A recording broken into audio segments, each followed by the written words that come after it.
Hello and welcome back to more Tiger basketball on the Ouachita Sports Digital Network, presented by Taylor King Law.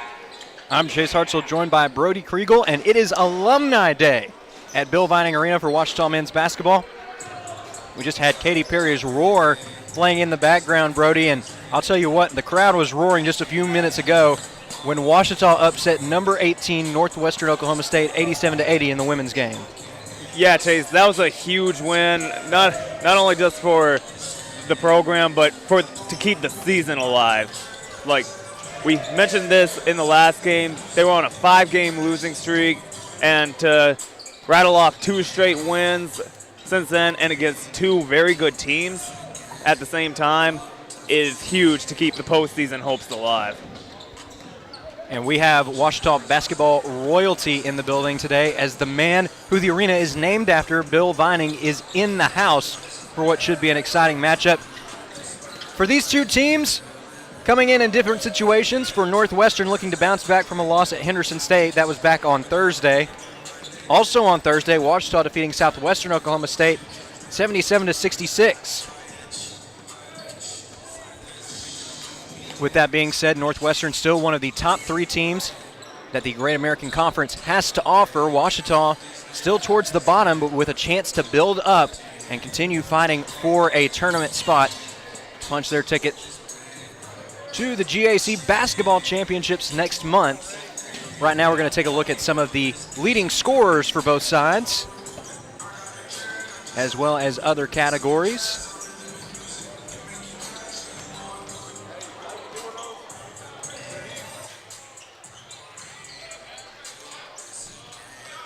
Having a bit of technical difficulties here, but there you can see on your screen, that is Bill Vining himself, joining former players for Ouachita Basketball Alumni Day here at the house that is named after him. Always a popular guy when he is in the house. You can see 3 or 4 people there around him, and that is not an infrequent occurrence anytime he appears here on the campus of Ouachita. While we are waiting on graphics to show up, some key stats I would like to look at from the last game is how Ouachita in the second half, last Thursday against SWOSU, in the second half they had a 68% shooting, which was a big upgrade from their 37.5% shooting in the first half. And along with that, we saw how the Tigers' defense held SWOSU to the same amount they had in the first half. Well, the Tiger cheer team is moving out towards midcourt. That means that we are just moments away from the introduction of tonight's starting lineups. So for that, we're going to turn it over to the public address announcer, Dr. Casey Modell.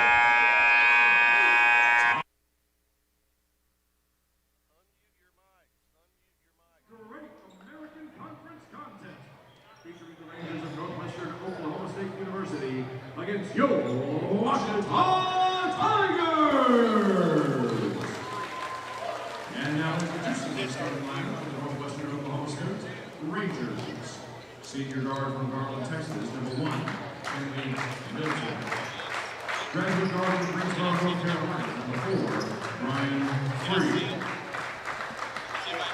Senior forward from Topeka, Kansas, number 5, Larry White.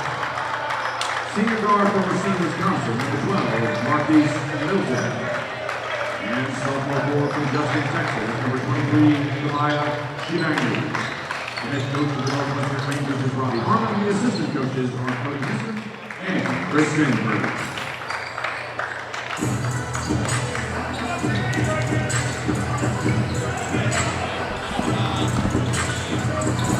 And now, Tiger Nation, let me hear you roar!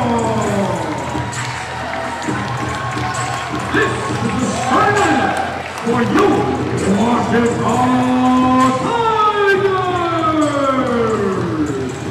Junior guard from Garland, Texas, number 4, M.J. Leslie! Junior forward from Marietta, Arkansas, number 5, Taylor Williams! Junior guard from Vivian, Louisiana, number 3, Reggie Martin! Senior forward from Memphis, Tennessee,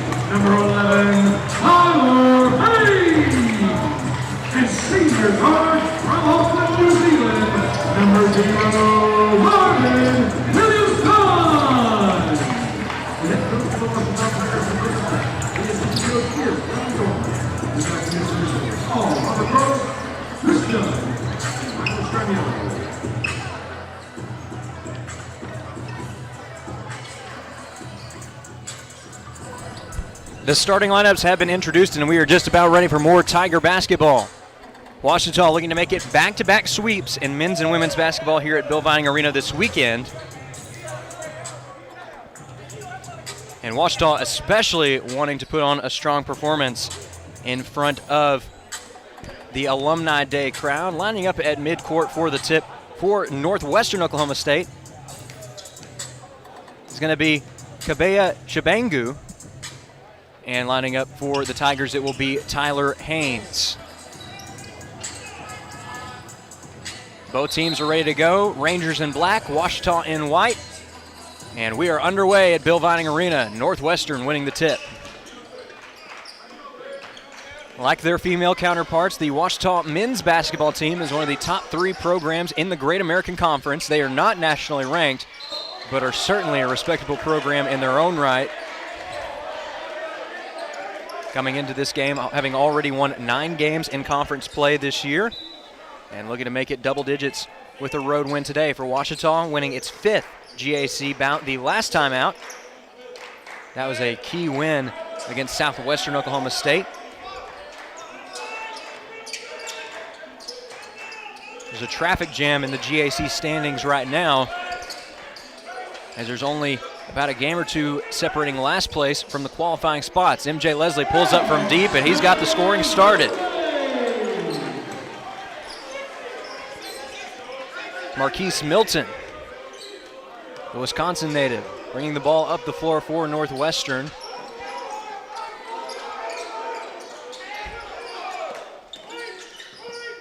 Posting up, ball's tipped away. MJ Leslie secures the basketball on the steal. Marvin Williams done. No look pass to Tyler Haynes.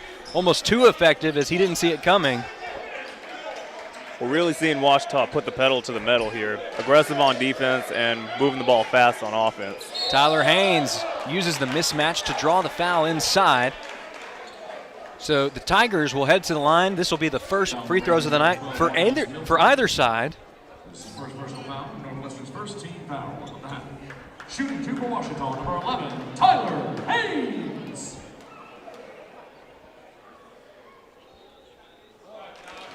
First shot is good for the senior from Memphis, Tennessee. Haynes, also the leading scorer on this team, was suffering from a mouth injury over the past couple of weeks, but he is back into the lineup and ready to make an impact immediately. He gets 1 point in that trip to the line for 2. Milton going to kick it out. Clark swinging it to the wing. Shot from 3 is off to the right side. Marvin Williams done securing the board for Ouachita. Reggie Martin driving the baseline. Hits the net, but MJ Leslie does get the pass before firing up a missed 3-point attempt.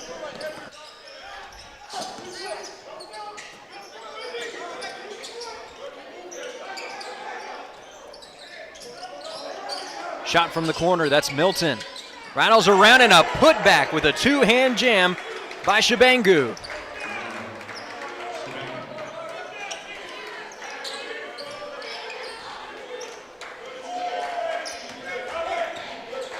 Shabangu has the scoring started for the Rangers this afternoon. Ouachita looking to get those 2 points right back. Taryn Williams able to recover the ball. He's got it in the corner, quick to fire away, and for good reason. Hits the second triple in the first 2.5 minutes here for Ouachita. Shabangu going right to the hoop. He's going to be fouled. Haynes couldn't quite get the position that he wanted. And Shabangu will be heading to the line for 2. Hold on a second. No, they're going to say that it's on the floor.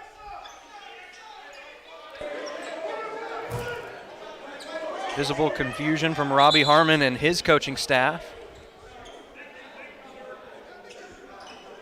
Now everybody's going to the free throw line. Shooting for Northwestern, number 23, Kabeya Shabangu. Kabeya Shabangu. First shot off to the left. Shabangu, originally from Justin, Texas. He also has MIAA experience as a member of the Emporia State Hornets before joining Northwestern Oklahoma State. The MIAA, a solid basketball conference that often crosses paths with Ouachita and the rest of the GAC in non-conference play. Leslie swings it to Williams. Dunn, screen set by Haynes. Leslie kicks it to the corner. Williams tightly guarded. Kicks it out to Leslie, looking for his second triple, nothing but net. The Ouachita guards already have 3 combined three-pointers in just 3 minutes of play. And the Tigers, the first to reach double digits. The Rangers looking to regroup. We're seeing Ouachita get off to a faster start than they did on Thursday against Wasu. Haynes goes straight up. Strong defense, but it doesn't matter. Larry White is able to get the left-handed finish. Long pass caught by Taryn Williams.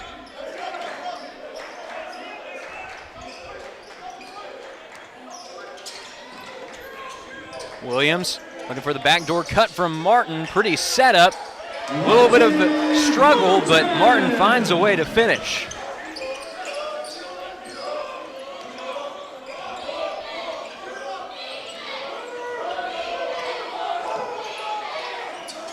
Drive on the left side, that's Milton, and he finishes from the left block. Rangers have back-to-back makes from the field. Taryn Williams there as a safety valve. Williams Dunn gets the ball to him, and he may try to go coast to coast. Pull it from the mid-range, won't go. Rebound by Shabangu.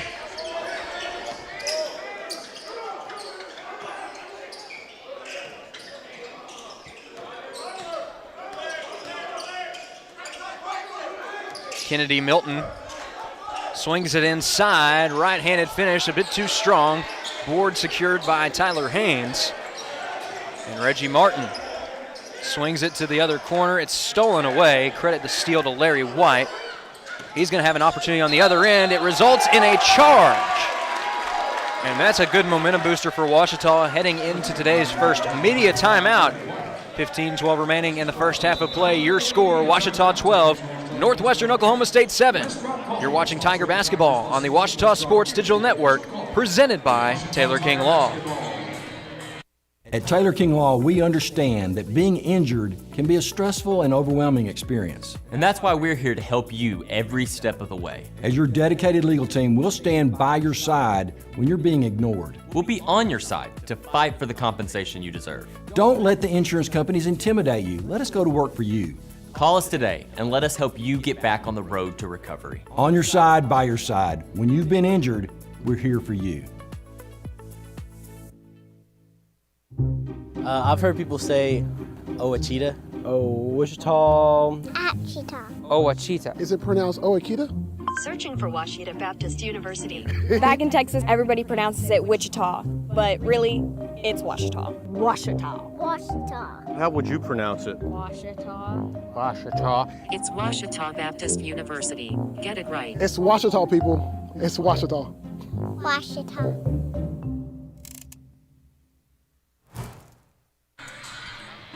Welcome back to more Alumni Day action here on the Ouachita Sports Digital Network. The alumni getting a show in large part due to the man sinking that three-pointer right there, MJ Leslie. Already 6 points to his name. He's accounted for half the scoring for the Tigers in this game.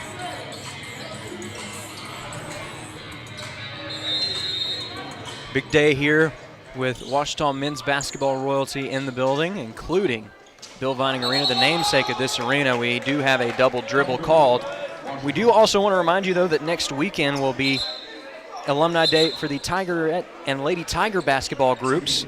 That will also be right here at Bill Vining Arena for the Tigers matchup against the Golden Suns and the Wonder Boys.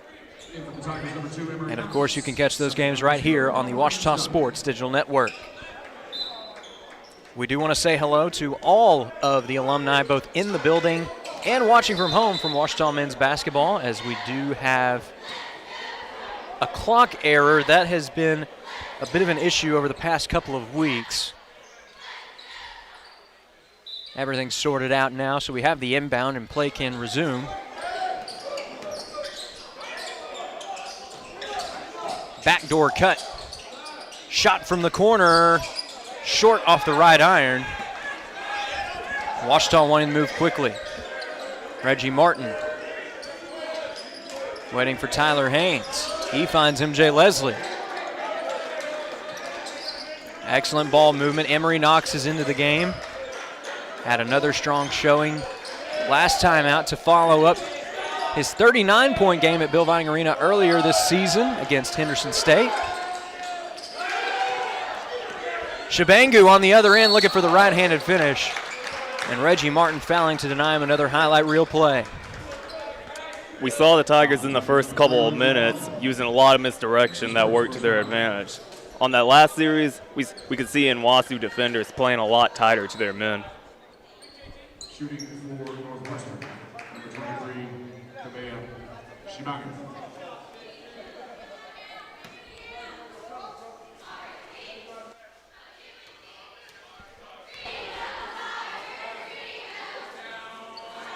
Shabangu's first shot almost rimmed back in, but does fall out at the last second. And now we're going to see Roland Belton check in for the Tigers. Also going to see senior Kobe Dunlap for the first time today. Belton, more so your traditional post, whereas Dunlap is a sharpshooter from deep at the guard position. Ouachita does get possession after the missed free throw attempt. Emory Knox bringing the ball up the floor for Ouachita. In that game against Henderson State, he tied the NCAA record for D2. Meanwhile, shot from the corner is going to be a miss. Taryn Williams with the putback, and he's got the Tigers lead up to 7. Knox had 10 consecutive three-pointers made in the game against HSU just a couple weeks ago right here at Bill Vining Arena. That ties the record for most consecutive makes. Meanwhile, Reggie Martin on the other end opts for the right-handed finish. We have seen him flush it down at times. Chose to go with the certain option in this scenario.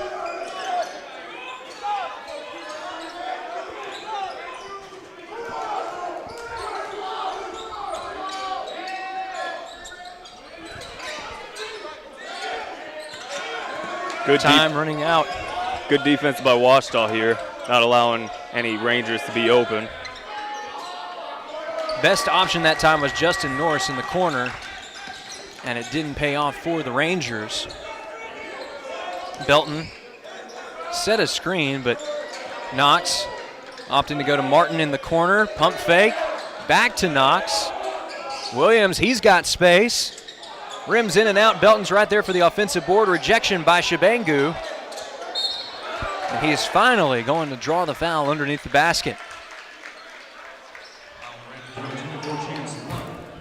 This is first personal foul for Northwestern's 13th foul. Shooting for Ouachita, number 1, Roland Belton. So many Rangers in the area. It's amazing that Roland Benton was able to come up with that. Belton sinks the first. He is a junior from Jonesboro, Louisiana. Pardon me, Roland Benton, mispronounced it.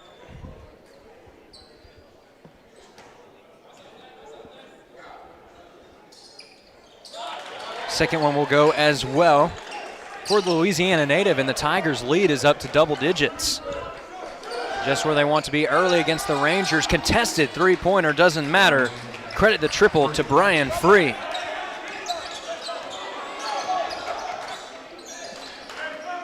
Gavin Snyder into the game for Ouachita. He dumps it off to Emory Knox.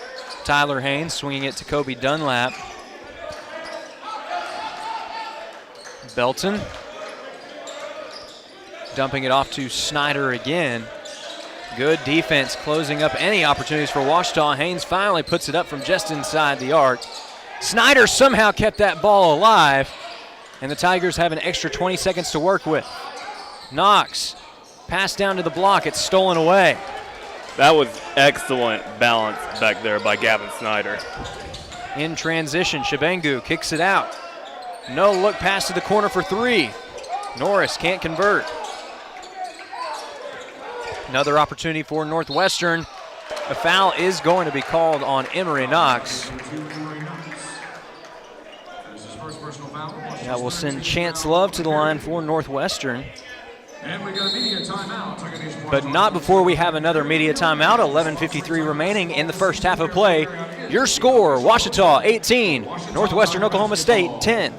We'll be back with more Tiger basketball after this. The central and midwestern U.S. averages more than 850 tornadoes each year, and lately, the number of floods has been rising in the region too. So chances are, there will be more twisters and floods near here again. And between school, sports, and social lives, chances are, you won't be with your kids when it happens. Will they know what to do? Ready.gov/kids has all the educational tools and information to make the conversation easy. When the time comes, chances are they'll feel prepared, not scared. So talk with your family today. Hey world, I have a quick message. It's about safe driving. All right, let's go. Anytime you're driving, have the seatbelt buckled tight. Both hands on the wheel and your phone out of sight. When not in your hand trying to text somebody back. Because if you do, your car might get smacked. The moral of the story, just put your phone down. The people on the road will stay safe and sound. Put your phone down, put your phone down. People on the road will stay safe and sound. Yeah.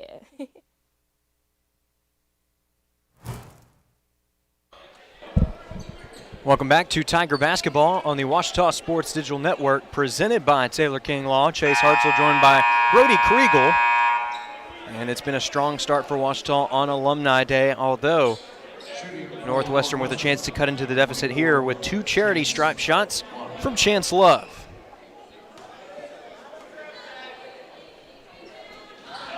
First one rims in and out for the senior forward out of Illinois.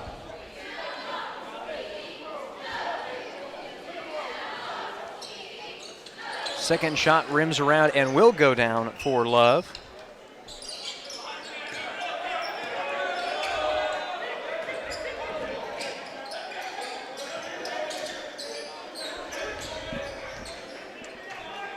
Ouachita not in a panic, trying to look for the best opportunity possible within the confines of the shot clock. Snyder pulls up from deep, won't go for him. Ball is last touched by Tyler Haynes.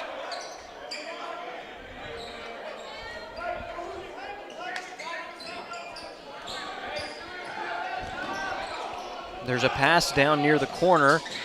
Drive, kick to the right-handed corner. Going cross court right now. Northwestern, plenty of long passes. Ball loose for a second. The Rangers recover, miss the triple short. Now Emory Knox doing everything he can to keep control of the basketball. We're going to go coast to coast. Last touch by Northwestern.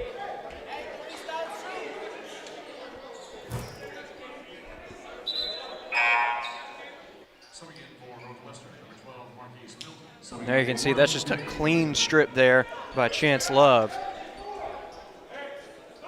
Fortunately for the Tigers, they will retain possession. He looks kind of like LeBron James in the 2016 NBA Finals right there. Pass inside to Tyler Haynes, rejected from behind, and Shabangu, evidently he got a piece of Haynes in the process as he's going to be charged with the foul.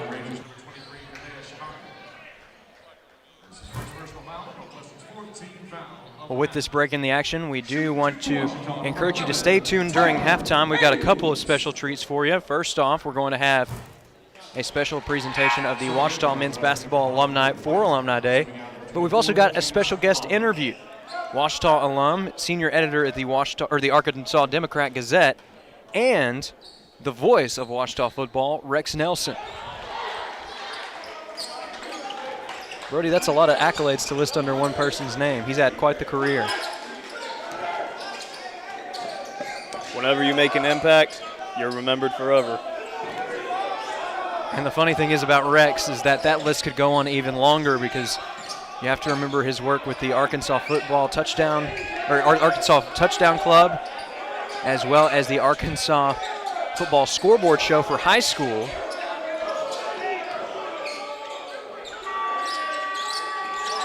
Miracle shot put up from deep by Brian Free, and it works to his advantage as he has cut the deficit to just 6 points.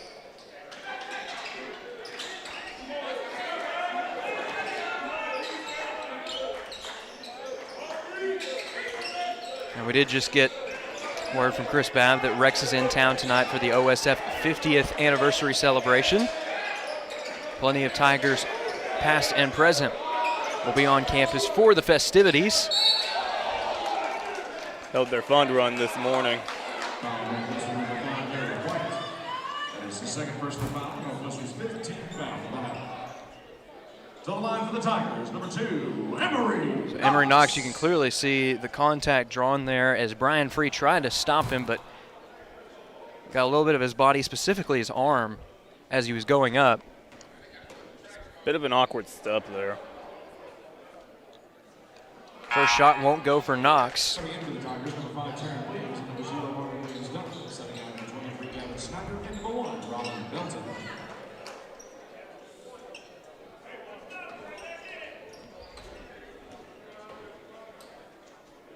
Another opportunity for the young man from Myrtle Beach, South Carolina, and he does not miss.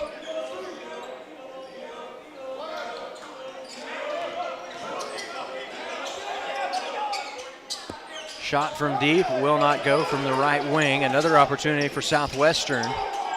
Pass inside to Shabangu, but Dunlap steps in at just the right moment to deflect the ball away. Got some revenge from earlier.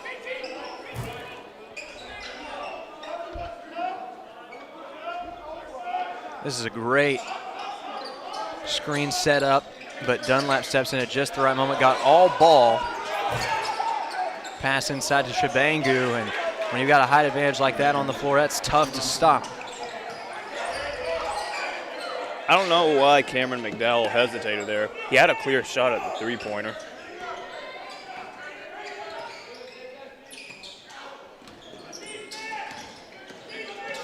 Dunlap, pass inside to Tyler Haynes. Plenty of Rangers down low.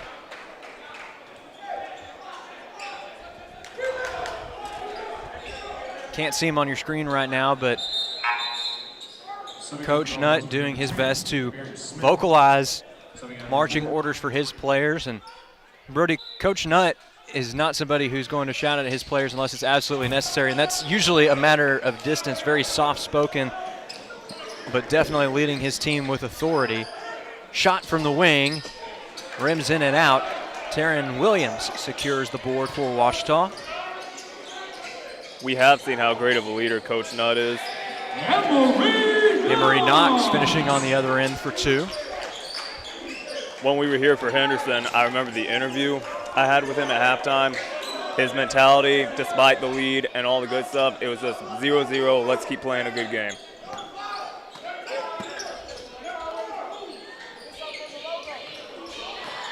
Coach Nutt never wants to rest on his laurels, and he wants to teach that same lesson to his players. When you're in the Great American Conference slate, anything can happen. We've seen the Tigers on the right end, on the wrong end of some comebacks this year. And in a year like this where quite literally everyone still has a shot at the tournament, you want to make the most of your opportunities. Emery Knox gonna step to the side for 3, and that one will not connect with the rim. Takes one bounce out of bounds, and that's going to do it for this portion of the contest leading up to this third media timeout. With 7:42 remaining, your score is Ouachita 23, Northwestern Oklahoma State 16. We'll be back with more Tiger basketball after this timeout.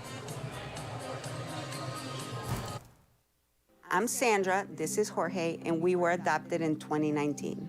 I remember when they first came to us, Michael was already a teenager.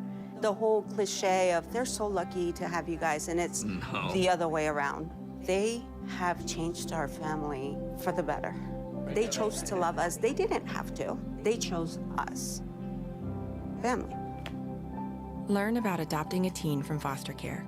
You can't imagine the reward. Visit adoptuskids.org. Owned by OBU alumni, Java Primo is the official coffeehouse of Ouachita Tiger football. At Java Primo, amazing coffee is just the beginning. Try our great options at breakfast, lunch, and dinner, and don't forget about our amazing desserts. Also, shop Java Primo's gift selection 24/7 online at javaprimo.com. Go Tigers! Go Tigers! Welcome back to Tiger Basketball on the Ouachita Sports Digital Network, presented by Taylor King Law. Dennis Nutt's troops heading back out to the court for more basketball action, but with this break in the action, we do want to send our thoughts and prayers, as well as just say hello to Houston and Dickie Nutt down in Dallas. Our prayers at OSDN are here with Dickie and his family as they undergo treatment for his recently diagnosed cancer. As he goes through that battle, we just want him to know that the OSDN family and really this Ouachita basketball and Ouachita family as a whole is behind him. If you haven't done the research, and chances are you don't even need research to know this, but the Nutts are a royal family of Ouachita coaching in multiple sports. Shot is offline. Looking for put back, swinging it around the floor, and it's going to result in a turnover. Coach Houston Nutt can be remembered as a Arkansas State legend.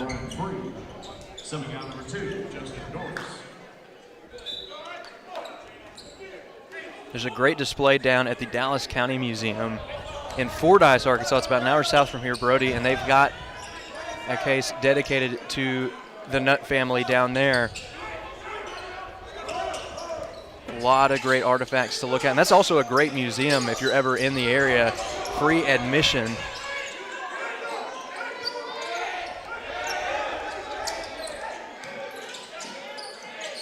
Shot from the corner, contested, but it doesn't matter. Marquise Milton finds the bottom of the net, and the Wisconsin native has made this a 4-point game.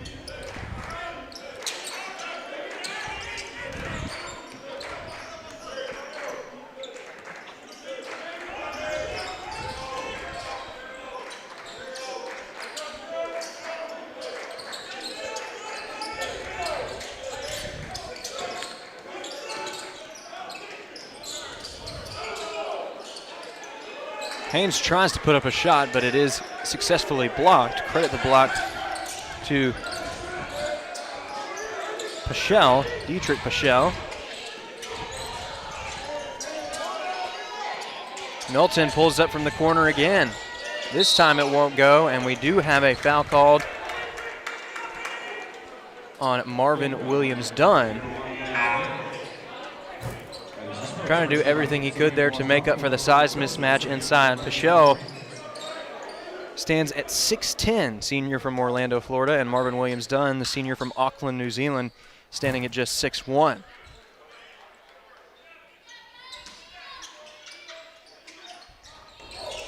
It does stand out to me, while Ouachita's tallest player is Rollin Belton at 6'8", I noticed for Nwasu, they got guys at 6'9" and 6'10".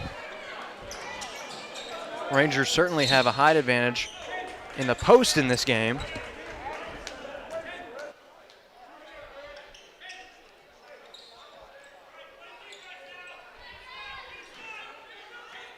Williams-Dunn kicks it over to Taryn Williams.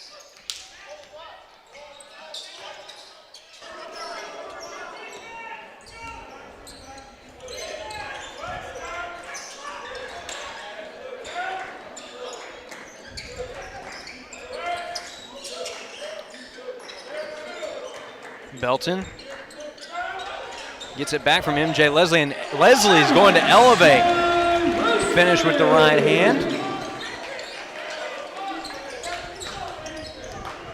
Officially under the 5-minute mark in this contest.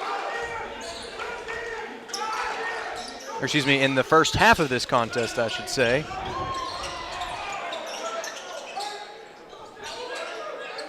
Thought about pulling up there, but instead Milton's going to look for a better shot in the mid-range. Can't get it.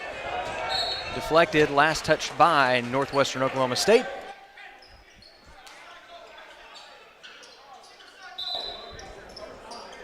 Still some alumni filing in for the halftime ceremonies.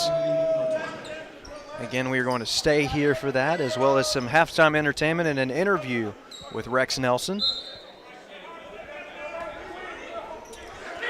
Long pass is deflected, but still finds the hands of Reggie Martin. Kick to the corner, MJ Leslie sidesteps. Williams Dunn, back to Leslie, quick on the trigger, won't go. Last touch by Ouachita.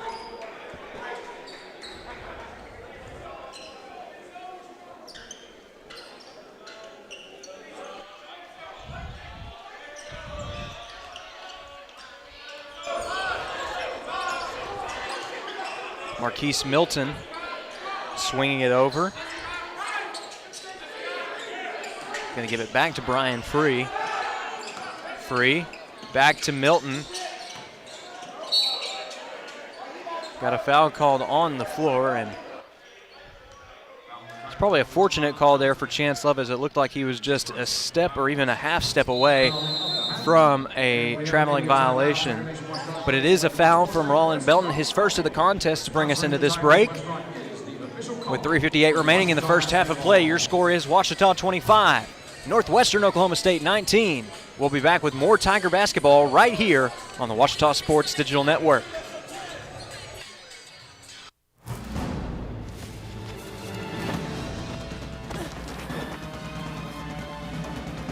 Even the mighty might not see it coming. It's prediabetes, and it captures 1 in 3 adults. But you can escape. Take the 1-minute prediabetes risk test to know where you stand and prevent or delay type 2 diabetes. Be your own hero on smartphones everywhere at doihaveprediabetes.org. Whether you realize it or not, you see the work of Batson Signs all around Arkadelphia. When you see the Badger equipment trailer on the way to a Badger game, Batson Signs did that. When you're watching the Badgers, Tigers, or Reddies and see the signage that just really makes their facilities pop, Batson Signs did that too. You see the signage in downtown Arkadelphia, on the campuses of Ouachita and Henderson, or the sign in your neighbor's yard supporting a candidate or their favorite Badger? Yep, Batson Sign did that too. Longtime residents and supporters of all things Arkadelphia called Mark, Jared, Chris, or Ryan at Batson Signs today to see what they can do for you. Well, in their last victory, Ouachita had to play from behind to pick up the victory against Southwestern Oklahoma State. Heading into the halftime break, though, the Tigers, if things stay the way that they are right now, they'll have the advantage. Rangers looking to cut into the deficit before they head to the locker rooms. Ball bounces up high in the air, and it will go in Ouachita's favor. That last win for Ouachita ended a 3-game losing skid.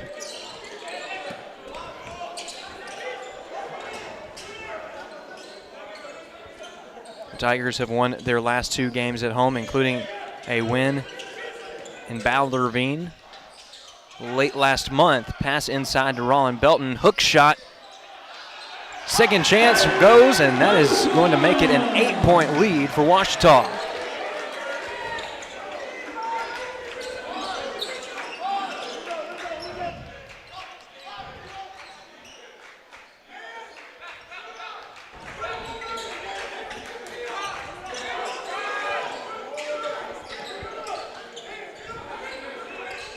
Northwestern looking to cut a scoreless drought that has lasted nearly 4 minutes of game time up to this point. Finally taking the lid off for the Rangers, that is going to be Marquise Milton.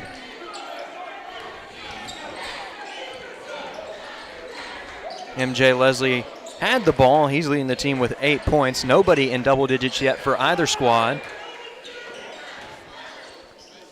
Pass to Roland Belton, finishing with the 2-hand jam. That's going to get the crowd on its feet.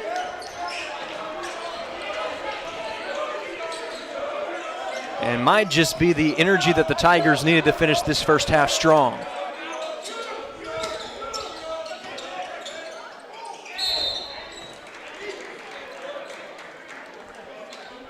Foul on the Tigers, number 0, Marvin Williams Dunn. That's the second personal foul, Ouachita's 6th team foul of the half. Shooting for Northwestern, number 24, Chance So 2 opportunities here at the charity stripe for Chance Love. Rangers looking to get back some momentum after that 2-hand flush from Rollin Belton just a few moments ago. A couple of substitutions at the guard position for Ouachita as Kobe Dunlap and Emery Knox re-enter the fray for the Tigers.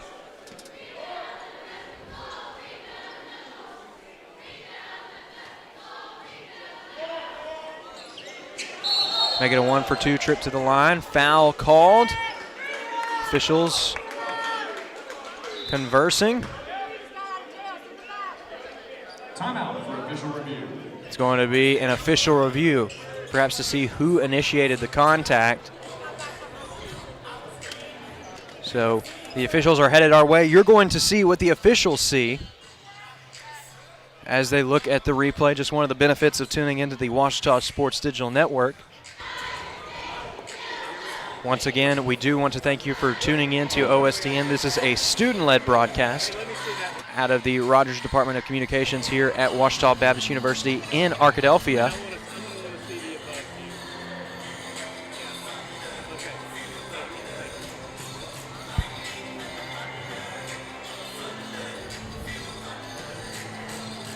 Fans, you still got a few more opportunities to see Tiger basketball on OSDN live from Bill Vining Arena, including next weekend. It'll be Lady Tiger and Tigerette Alumni Day at Vining Arena. That doubleheader will be between Ouachita and the Golden Suns and Wonder Boys of Arkansas Tech.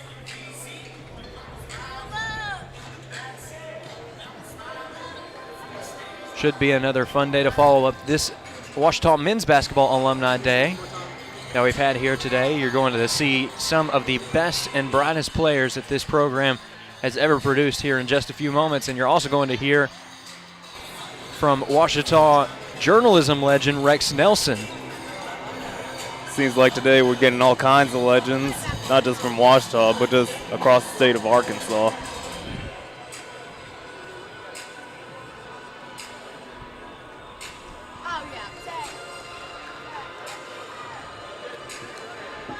So they're looking at a replay review.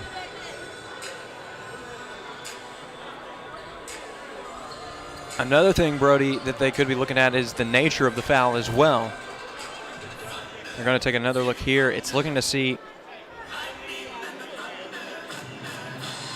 and you can see right there, clear as day,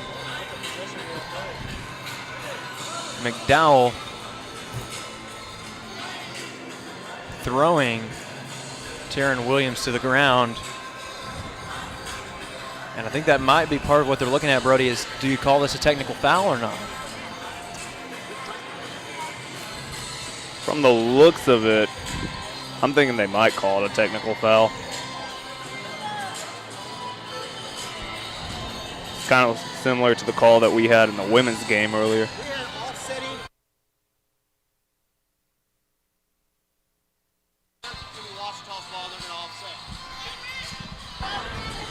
So we did just get confirmation from the official. It is offsetting flagrant 1 fouls from Taryn Williams. Is that our announcer jinx for fouls?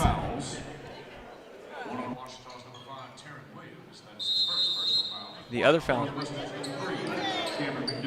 Cameron McDowell is charged with the flagrant 1 foul for the Rangers. It's the second time we've had a review for a flagrant foul today. Also had one in the first game. NJ Leslie wide open. Can't convert on the opportunity. Leslie doing his best to hold on to the basketball, waiting for help from a teammate, finds Emery Knox.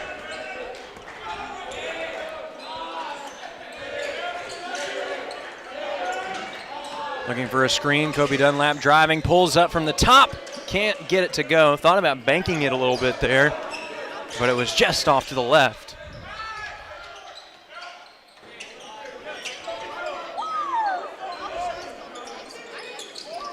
Pull up from the corner, that's free. And call it free for 3. That's a big triple there from the graduate student from Greensboro, North Carolina, as that makes it a 4-point ball game.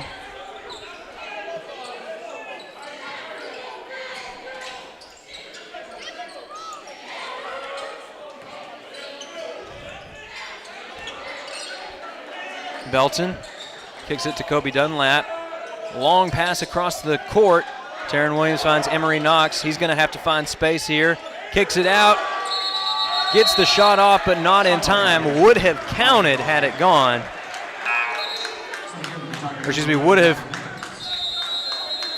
been 3 points had it counted, but unfortunately for the Tigers, that one's not going to count. So 47.7 seconds remaining in the first half, and Northwestern Oklahoma State going to take this opportunity to talk things over. Brody, let's talk over things here. What has really stood out to you in this first half from Ouachita to provide this lead?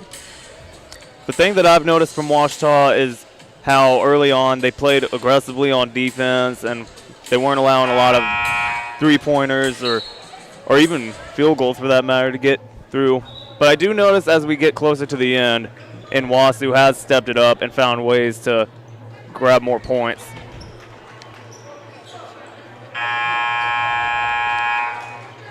Something that I will say about the Tigers is the three-pointers haven't been hitting as well as we've seen them from the last two games.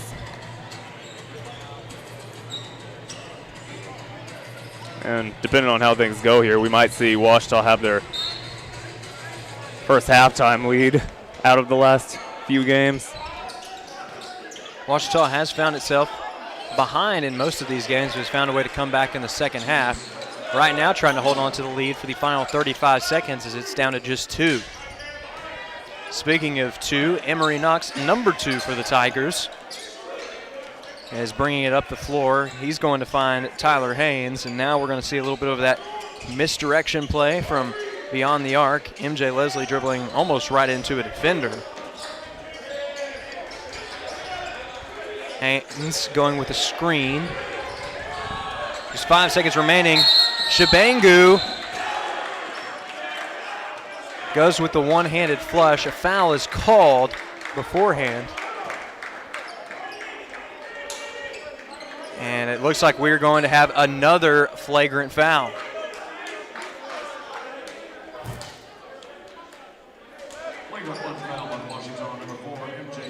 It's number 4, MJ Leslie.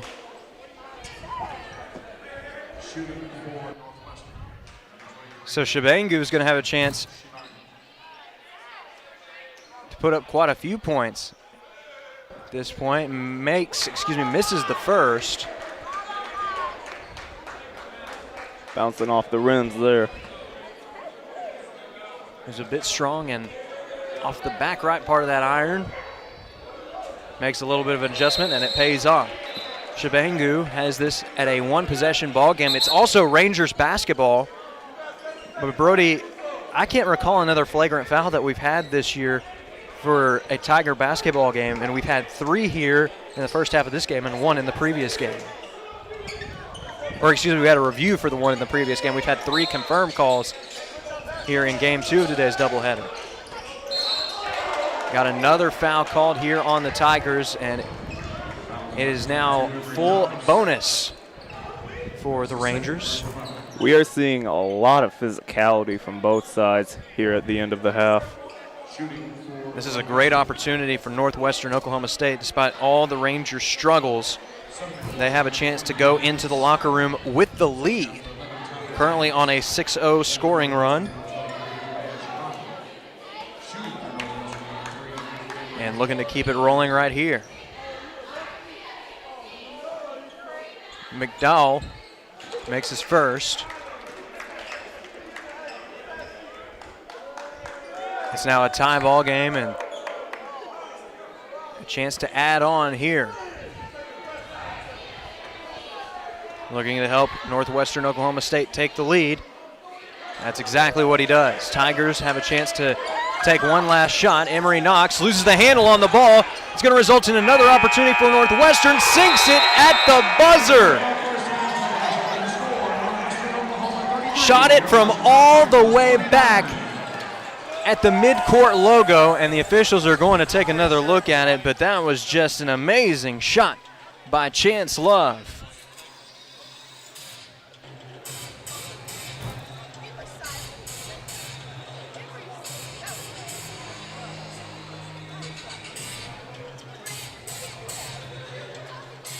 Looking back at the replay right now. Again, fans, stay tuned because we're going to stay live for the recognition of Ouachita basketball alumni, as well as a halftime interview with Rex Nelson of the Arkansas Democrat-Gazette, Ouachita football, and many other athletic organizations throughout the state of Arkansas. We're also going to have a performance from the Ouachita dance team.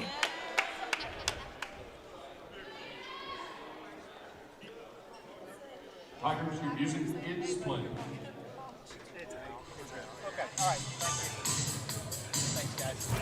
That was the Ouachita Tiger dance team, and right now we have a special guest joining us here on Ouachita Basketball Alumni Day, and that is none other than Rex Nelson. Rex, first off, welcome back to Bill Vining Arena. I know that you are more so associated with broadcasts of Ouachita football, but what are some of your favorite memories, either as a student or covering Ouachita basketball? Well, even before a student, I grew up less than a mile from here, and so Coach Vining was like an uncle. He grew up a block away from me. Coach Vining's here today. You see the alumni coming out that played for him. There's Coach in the cap. And, those days of the Vining era were just magical. And I've got to tell you, basketball was every bit as big to me as football was in those days. This, at the time, was the old Rockefeller Gymnasium before it was remodeled. All of the seats, there were no seats with backs on them at all. They were all green benches. Now, don't ask me why we had green benches at a school whose colors are purple and gold, but they were all green benches. And I'd always sit on the top row, and you had windows back then.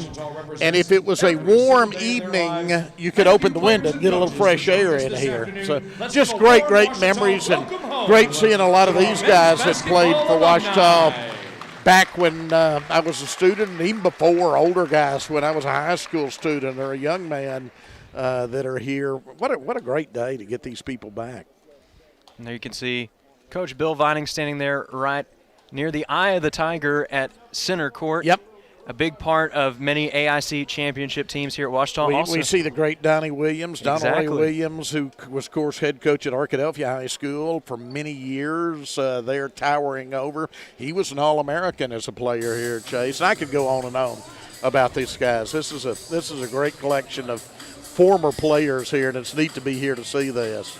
Such a special group. Getting to recognize their achievements. A lot of the individuals there, you see the banners going all the way across here on the west side of the gymnasium. Yeah. Absolutely. And people don't realize that in those days, if you go back to when I was very young, Eddie Sutton hadn't arrived at the University of Arkansas yet, and so I always contended that the best college basketball in Arkansas in those days were being played in Arkadelphia and Magnolia, because the dominant programs really by that time, Tech had been dominant before, but then it was Ouachita, Henderson, and Southern Arkansas.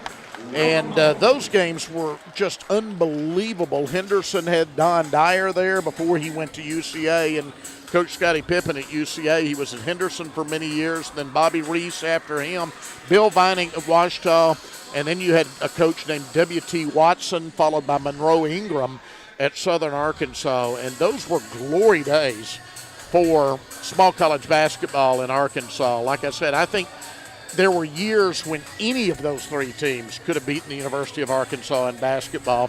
It was that good, and Bill Vining was known nationally. Bill Vining would work at the Olympic trials every 4 years. He was the head coach of the American team in the Pan American Games one year. He's coached Larry Bird before. But he was this unassuming guy that lived down the street. But then you look at his record and look at the people. Magic Johnson, he coached in one of those games that he would work during the off season. So truly a legend in Bill Vining, and boy, it's great that he's still going in his 90s now and with us here today. And looking just about as spry as ever. Still the heart of the conversation out there with plenty of Look at all these guys getting one-on-one pictures with him now. And it's been that way since he entered the building towards the end of that women's game. Absolutely. Well, that is Ouachita royalty. And again, it's basketball royalty right there. And there'll never be another one quite like Bill Vining, and like I said, I'm just so lucky when I came along and where I grew up, because I grew up right off of campus, and you had the equally legendary Buddy Benson in football, and you had Bill Vining in basketball in those years, and I lived and died with Ouachita football and basketball. Well, the last time that I saw you, you were right in the heart of football season. You were not only working the Ouachita football games, but you were still keeping up your work at the Arkansas Democrat-Gazette. You were doing the Little Rock Touchdown Club at that point, and you were also working on the Scoreboard Show. Yeah, it gets a little easier this time of year than it is in the fall. Fall's the busy time. I do a lot of public speaking, so I'm out in the state still traveling, but my weekends are a little more free, so this was a good day to come down and not have to work. I don't have to work during basketball season, and watch that great women's game with their upset victory over Northwestern that you called, and now this men's game where Ouachita's hanging right in there, and then big Ouachita Student Foundation event that I'm participating in tonight to celebrate the 50th anniversary of OSF on this campus. Yes, and plenty of excitement to go around campus today, hopefully setting the tone here at Bill Vining Arena and then carrying it over towards the rest of the festivities today. Yeah, let's get another victory here. It would be wonderful to have 2 victories coming out of the afternoon going into the OSF event tonight, because I know we've got a number of people. Right before we went on the air, former U.S. Senator Mark Pryor's here that I was speaking to up behind. We've got Judge Bobby Shepard from the 8th U.S. Circuit Court of Appeals I see up there. So we got a lot of famous Arkansans in the building this afternoon, Chase. Well, we got one down at the table here with us too. Oh no, not me. But we've got some, believe me. Well, when you look at what's going on now, of course you've got the OSF event here tonight, but what are some of the things that you're most excited about that you're getting to work on this time of year? You know, I get back out in the state, especially once we get out of this month and the weather's a little more predictable. In the spring, I'll hit it hard, and I love traveling the back roads of Arkansas. And I'll give you an example. Today, and I know this is not good for my physique, so I probably shouldn't tell off on myself, but, you know, that horrible construction project that's always backing up through Benton on Interstate 30 now. I live in Little Rock, and I'm smart enough to check the iDrive Arkansas app. Well, sure enough, it's backed up by miles. So I said, you know, I hadn't eaten at the Highway 270 Grill in Poin in a long time, which is a great place. The Whippet in Prattsville is another great place along there. So I came down today. I was in no hurry to get here, so I came down through Sheridan and Prattsville and Poin. So I had lunch today at Poin. So that's the kind of fun things I do, and I call it work somehow. That's Try out fantastic. different restaurants in the state. That's another thing that we didn't mention. We had plenty of things to list from your resume, but we didn't mention Southern Fried and working with the Arkansas Food Hall of Fame. Yeah. I'm sure that's a fun job to get to go to these different restaurants. Absolutely. Absolutely. You know, Justin Moore, the great country entertainer who lives in Poin now, his parents actually used to run a restaurant there, and I know he's a big fan of 270, so I was glad I made the detour. It beats sitting in traffic on Interstate 30. I've got to tell you that much. It certainly does, and my dad teaches at Magnet Cove High School, so a part of that backyard brawl between Magnet Cove and Poin, but that's certainly a place to stop. Dory's another one in the area. Dory's, yeah, and Mama Kay's. You've been to Mama Kay's, I bet, haven't you? Down at Lono, yeah, in Hot Spring County. But absolutely. Well, thank you so much, Rex, for stopping by. Thank you so much. This is so much fun, and go Tigers. What a day to be here again with Bill Vining in the house and so many former Tiger basketball greats here. Well, and hopefully we'll be able to bring you back soon for a special documentary that will be premiering in April, the Rex and Root documentary. Can't wait. Looking forward to it. Thank you for working on that so hard. Absolutely. I know how many hours you're putting in, and I honestly appreciate it. Well, I appreciate that, Rex, and thank you for stopping by today. Thanks, and talking Chase. with us. All right. Here in just a moment, I'm going to turn it over to Brody Kriegel and Isaac Bourne to give us an abbreviated breakdown of that first half. So we're going to have a quick switch around to the microphones, but then we'll be back to Isaac and Brody for more Tiger basketball here on the Ouachita Sports Digital Network. All right, man.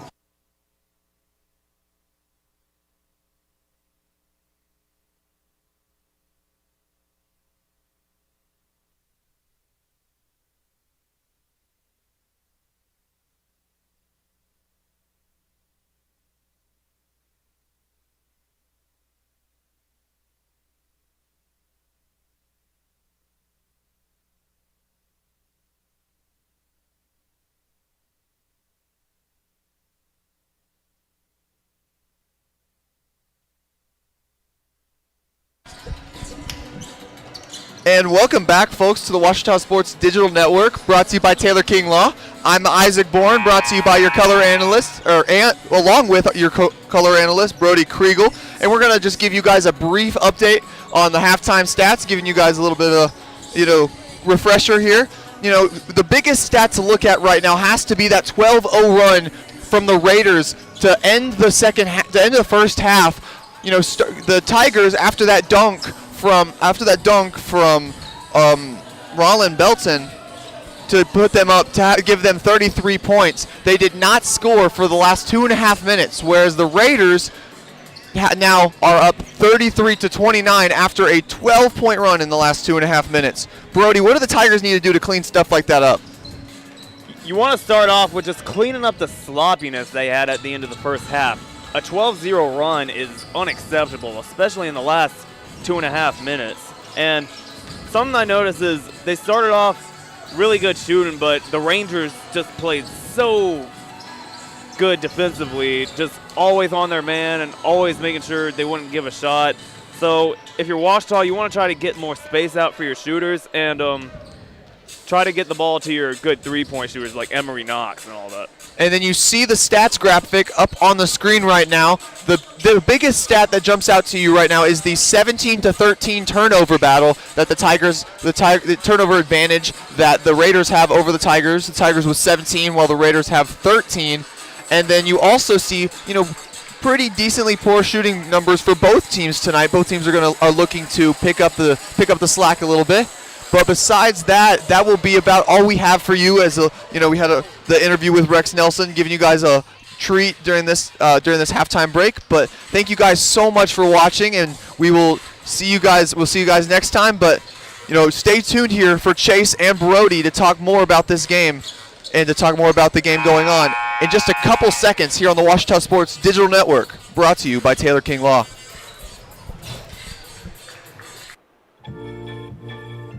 Baseball for me just kind of was the glue that kept my family together. I feel like I was able to come here and get my triple major, as well as play a super high level of baseball against some of the best players in the country. There's a lot of options here in Division II with a lot of great ball players and a lot of great people, and they make sure that they give you every opportunity to succeed on and off the field.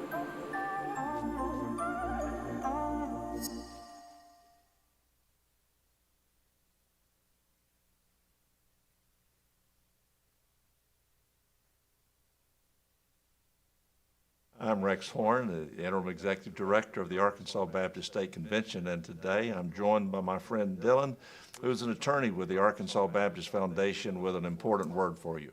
The foundation is here to help you support your Washita Tigers. If you'd like to create an estate plan that supports Washita and its mission, or learn about other giving opportunities, please contact us using the information below.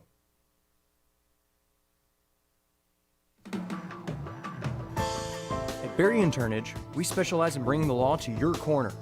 We are dedicated to understanding what results you want and to helping you understand what actions we can take on your behalf. With over 30 years of experience and a proven track record of success. Welcome back to Tiger basketball, where the second half is already underway at Bill Vining Arena. Tigers looking to pull off this Alumni Day victory. The last scoring to speak of in that first half of play was the buzzer-beating triple, courtesy of Chance Love. He's up to 7 points now on the game, tied for second on the team in scoring behind Brian Free. Meanwhile, shot deflected. Tyler Haynes doing a good job of following up. Williams Dunn from the corner. Can't cut into the deficit. Hits off the face of Reggie Martin. Something Isaac mentioned about that first half was just the scoring run that Nwasu went on at the end of the first half, the 12-0 run. That's something that if you're Coach Dennis Nutt, you do not want to allow any kind of run like that again.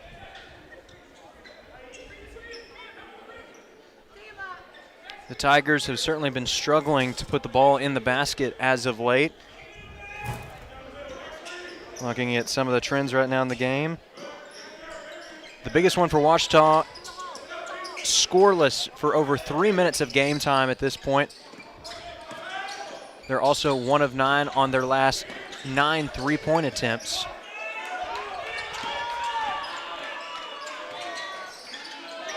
Rangers continue to play tight defense here.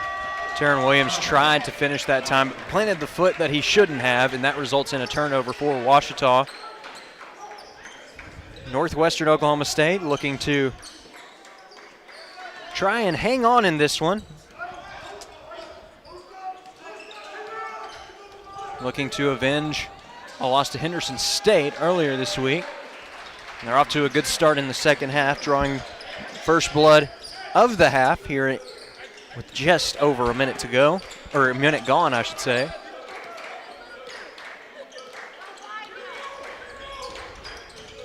Reggie Martin has the ball stripped. However, there was also physical contact from Larry White, and he will be charged with his third personal foul. So we're going to have to be trouble moving forward.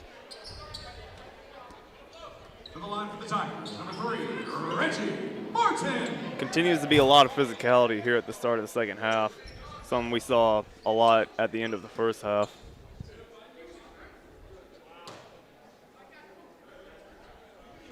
Martin, first free throw rattles around, but the young man from Vivian, Louisiana will get the shooter's roll. And it's a little scoring drought for Ouachita.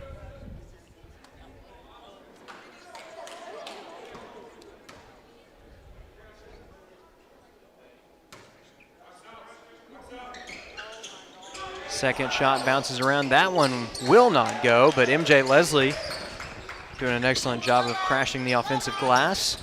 Martin, fancy footwork, can't get the finish, but Haynes with the putback. Excellent rebound right there by Tyler Haynes. Milton being guarded by MJ Leslie.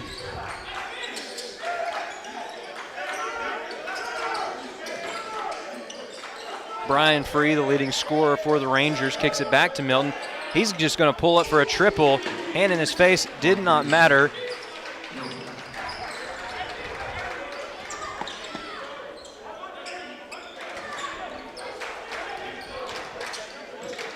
Taryn Williams.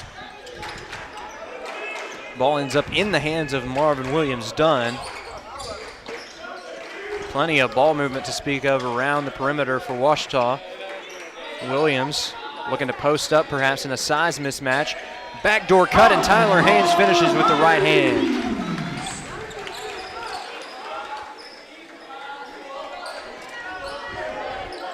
Haynes up to 5 points now on the game.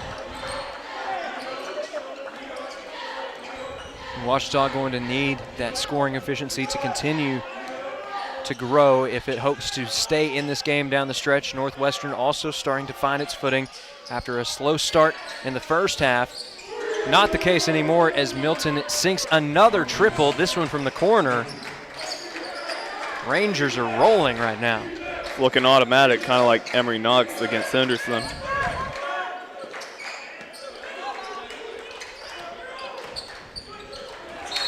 Miscommunication stays with Ouachita as it was last touched by, I believe, Marquise Milton, although Larry White was there as well.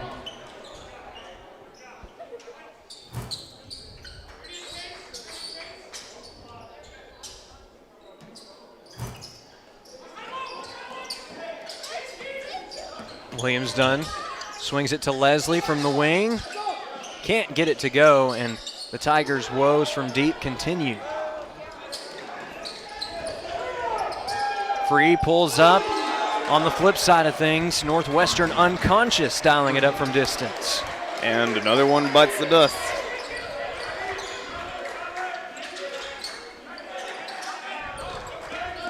Ouachita looking to get back on track offensively. Williams-Dunn with a triple of his own, can't get it to go. Northwestern moving very effectively right now, already 11 points as a team. And we have just crossed the 16-minute threshold in the second half of play. If you're Ouachita here, you do not want to give too much space to these Rangers. They've been capitalizing off of too much space, which has led to their consistent three-pointers. Good recovery by Free. cannot draw a foul, however, as his shot is short. Washita on the other end.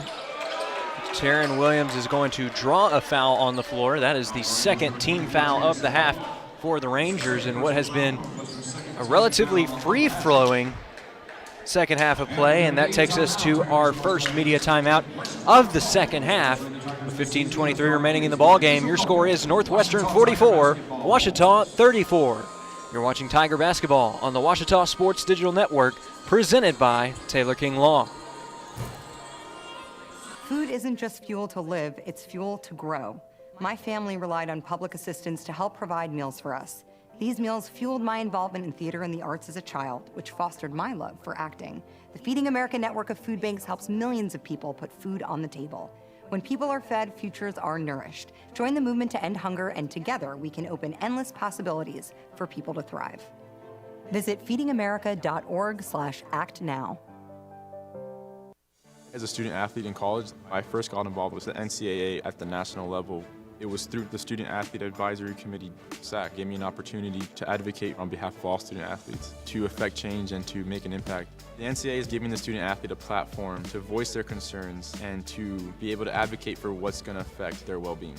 The policies that are being put in place are speaking towards academics, they're speaking towards well-being, they're speaking towards fairness, creating a culture so that the student athletes have the best experiences possible.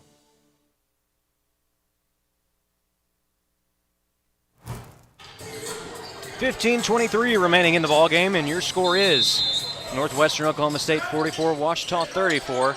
Tigers with an opportunity to cut into the deficit. Williams done.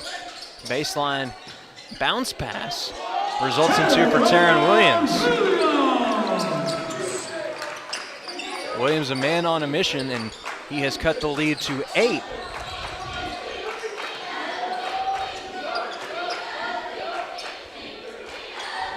Quick pass towards mid-range. McDowell thought about pulling up for a triple. Now he's in a tough spot. Finds Shabangun, who's posting up. Severe size mismatch, and Shabangun is going to use it to his advantage.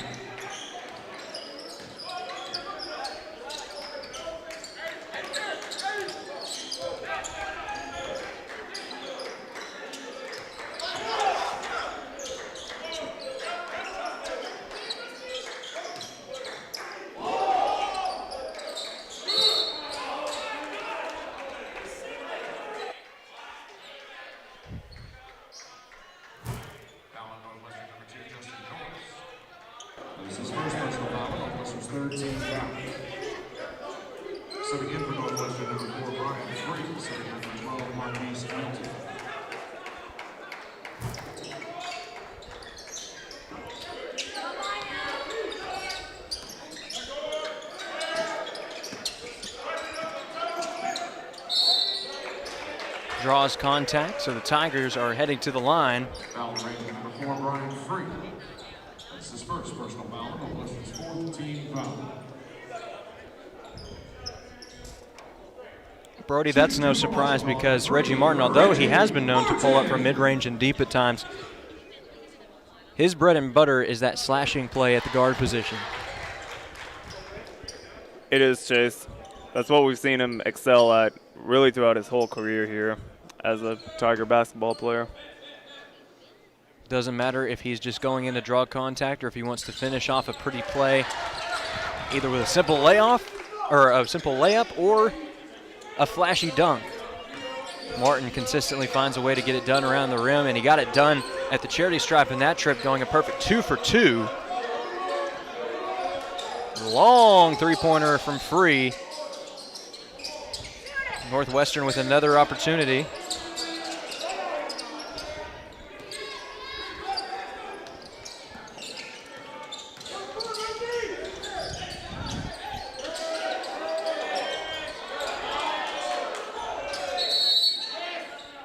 Timeout called by Northwestern Oklahoma State. So with 13:38 remaining in the ball game, Washita still in striking distance, trailing by just 8 points. We'll see what they draw up when we come back. You're watching Tiger basketball on the Washita Sports Digital Network. Make Print Mania in downtown Arkadelphia your place to get embroidery, screen printing, trophies, and more. Drop by their store on Main Street in downtown Arkadelphia or visit their website at printmaniatees.com to see how they can help your business or group. Need a shirt for an event? Let Print Mania take care of that. Need promotional materials for your business or organization? You can let Print Mania take care of that too. A family-run local business in Arkadelphia, Print Mania has been serving the public since 1992. Call Print Mania today, 870-246-3803.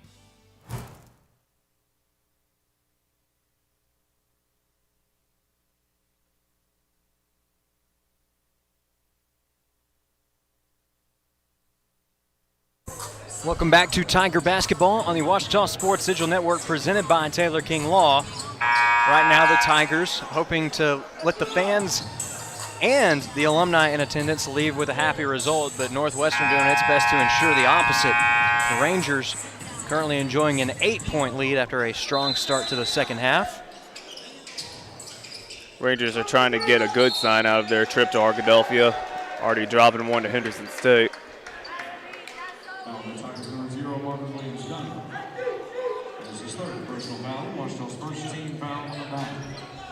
Marvin Williams-Dunn is charged with the first foul of the half.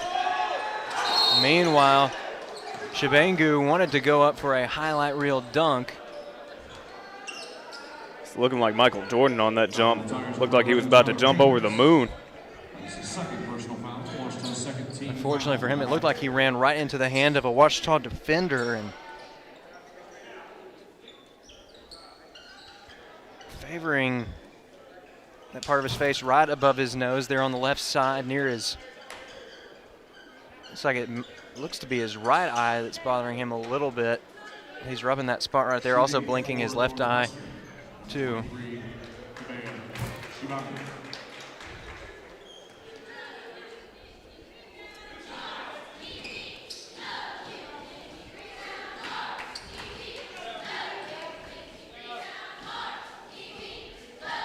First shot won't go.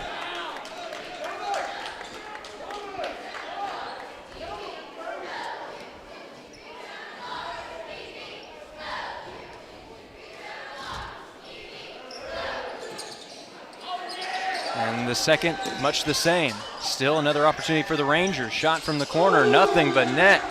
And now Justin Norris is in on the party. The redshirt freshman from Houston has made this a double-digit lead for the Rangers. And with that, Coach Nutt wants to talk things over with his team. 13:30 remaining in the second half of play.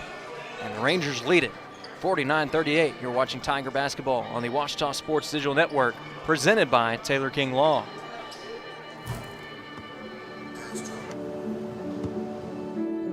I don't remember how it started. Go to that. Our back and forth. It always came back. Dad!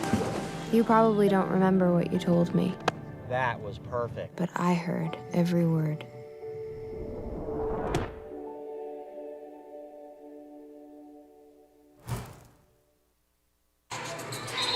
We welcome you back to Bill Vining Arena for more Tiger Basketball on the Ouachita Sports Digital Network, presented by Taylor King Law. 13.5 minutes to go.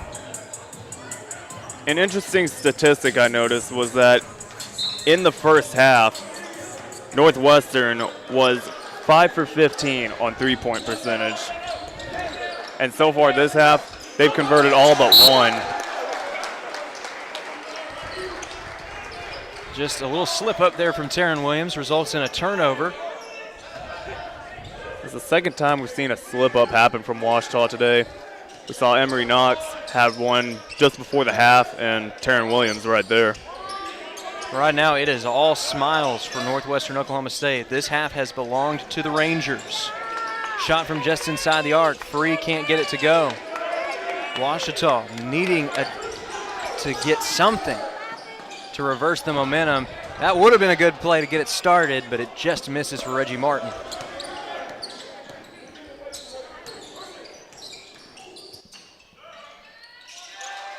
Shot is good from inside the lane. Credit the two to Chance Love, and Depending on what side you're rooting for, the deficit is currently a lucky or unlucky 13 points. Timeout. Washington.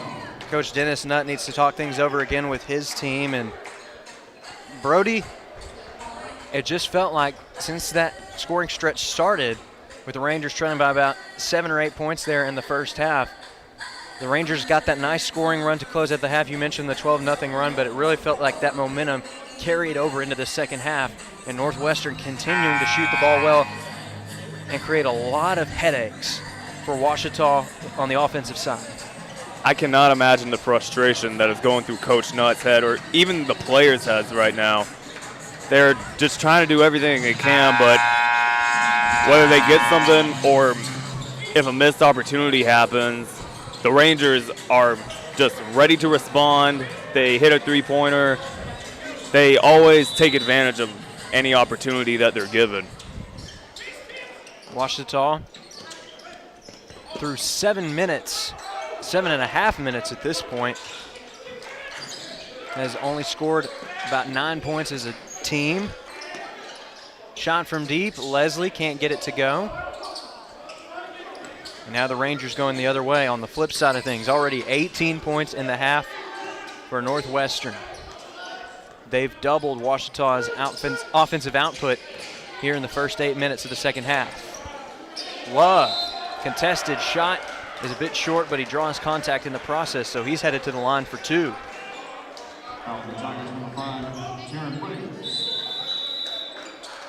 That will take us to our media timeout here, the under 12 to be exact, with 11:59 remaining in the game. Your score, Northwestern Oklahoma State 51, Ouachita 38. We'll be back with more of Alumni Day here at Bill Vining Arena after this timeout.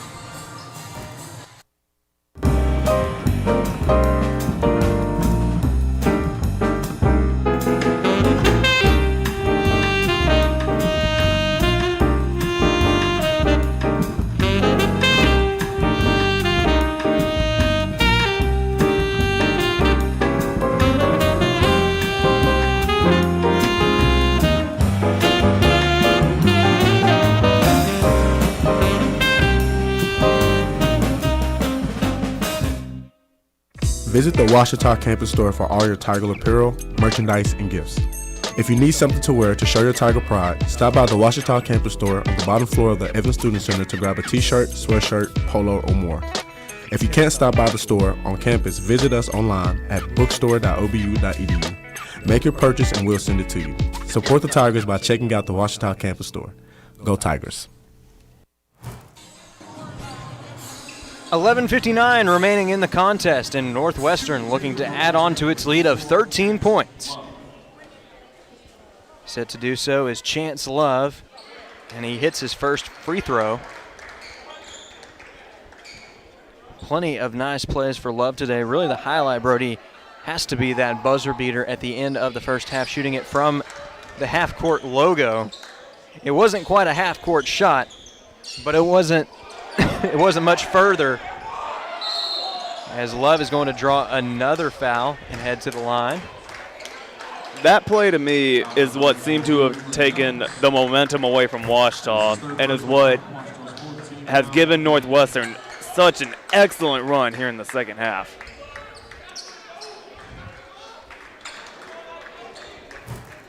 Just 6 seconds have transpired, and Love is already back to the charity stripe.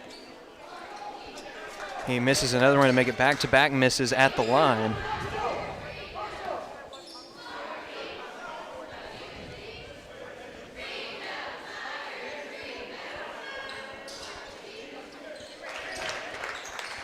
The senior from Madison, Illinois, will hit the second.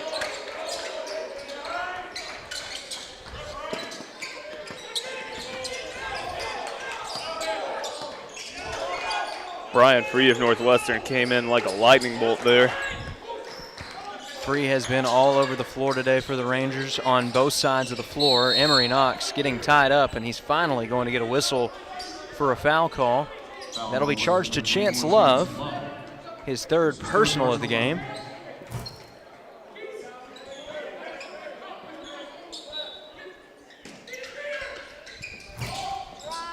Inbound to Reggie Martin. Finds Haynes near the elbow. Martin pulling up from distance, takes a high bounce off the rim and won't go. On the other end of the floor, it's Northwestern Oklahoma State. It's crazy to think that coming into this half, all that separated these two teams was 4 points. And here we are now with 11 minutes left in the game, and it's currently a 16-point deficit. Momentum definitely swinging in Northwestern's favor as Shabangu is going to get banged up a little bit going up to the hoop. We've been seeing a lot of mental errors from Ouachita here in the last couple of minutes. It's given Northwestern a lot of chances to shoot from the line.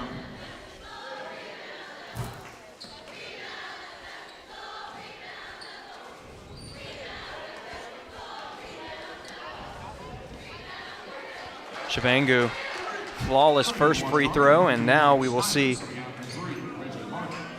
McDowell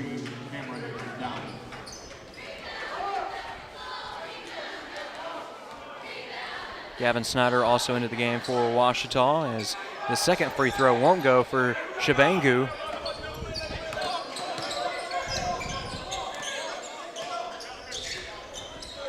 Shabangu was looking like a well-oiled machine back there. Emory Knox trying to drive, kicks it out. Dunlap quick on the trigger, rims in and out. And Ouachita's offensive woes will continue. It stays with the Tigers. We've seen multiple three-point attempts just go that way. It's been on the spot, but bouncing off of the rim has been what has hurt the Tigers here.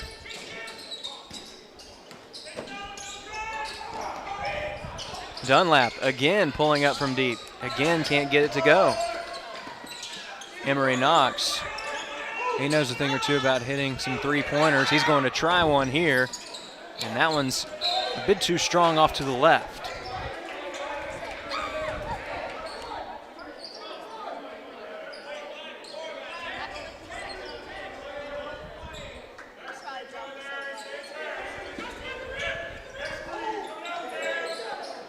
Inbound to Dunlap.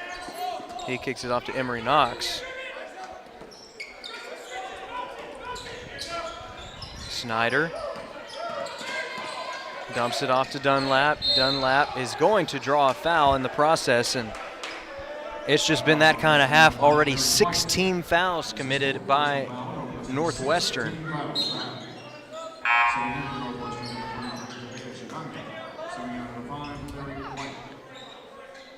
Coach Nutt's starting to wish that he had a couple extra timeouts here to rally his troops. Tigers have one timeout left down the stretch. Northwestern with two.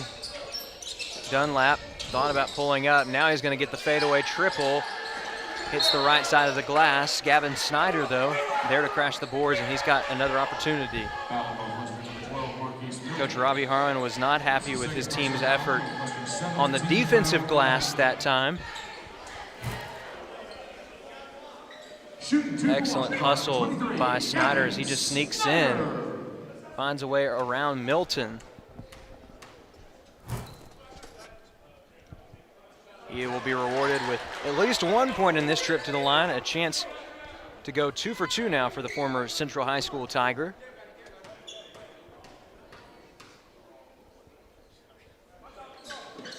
His second will go, making this a 15-point game.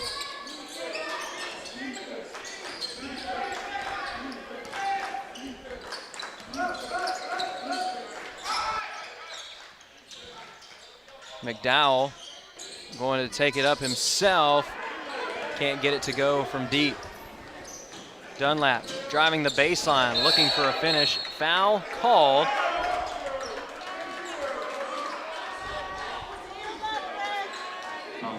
That is not going to make the Ranger faithful happy, as it was quite a late whistle that time. But you can see right there, it's not on the initial block, it's actually at the end of the play. Justin Norris does get a piece of Dunlap on the way down. That's why the whistle was so late.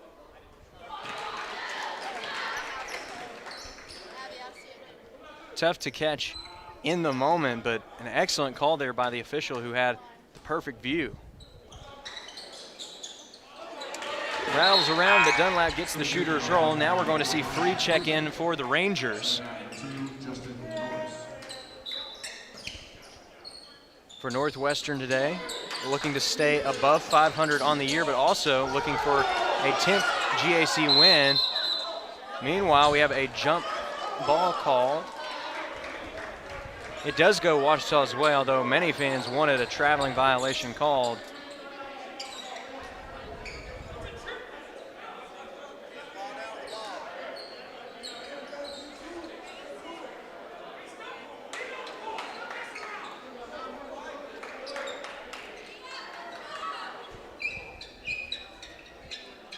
Just lost his footing right there. And Coach Harmon's message to his team is simple: rebound the ball and don't mess around.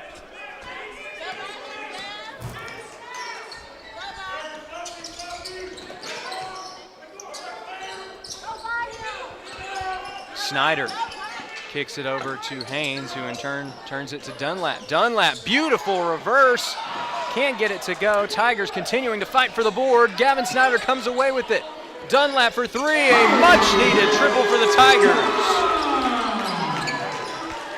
That might be the momentum boost that Ouachita needs down the stretch. Northwestern wanting to keep the pendulum of momentum in its favor. We have seen Ouachita go on a scoring run here as of late. Milton, pump fake, shot from just inside the arc is short, and Gavin Snyder, the guard, continuing to crash the boards at an alarming rate. He's going to go coast to coast and make this a single-digit game. That is going to upset Coach Robbie Harmon quite a bit, and he's ready to talk things over with his team as he talks things over with the Rangers. We're going to take a break. With 8:32 remaining, things are getting interesting. Tigers have cut the lead to 8. You're watching Tiger Basketball on the Ouachita Sports Digital Network, presented by Taylor King Law. At Taylor King Law, we understand that being injured can be a stressful and overwhelming experience. And that's why we're here to help you every step of the way. As your dedicated legal team, we'll stand by your side when you're being ignored. We'll be on your side to fight for the compensation you deserve. Don't let the insurance companies intimidate you. Let us go to work for you. Call us today and let us help you get back on the road to recovery. On your side, by your side. When you've been injured, we're here for you. 8:32 remaining in the ball game, and the Tigers trying to make a run here. They've cut the lead to 8 in no small part due to the excellent offensive and defensive rebounding of guard Gavin Snyder, the freshman, really stepping up here against the Rangers.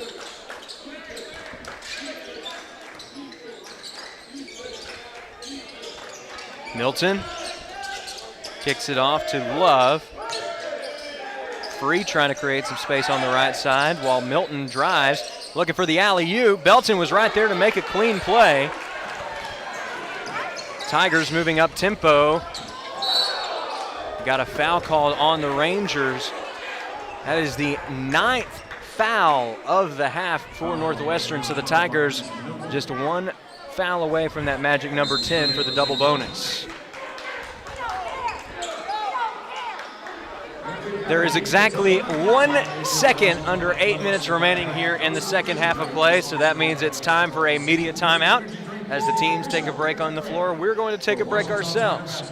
You're watching Tiger Basketball on the Ouachita Sports Digital Network, presented by Taylor King Law.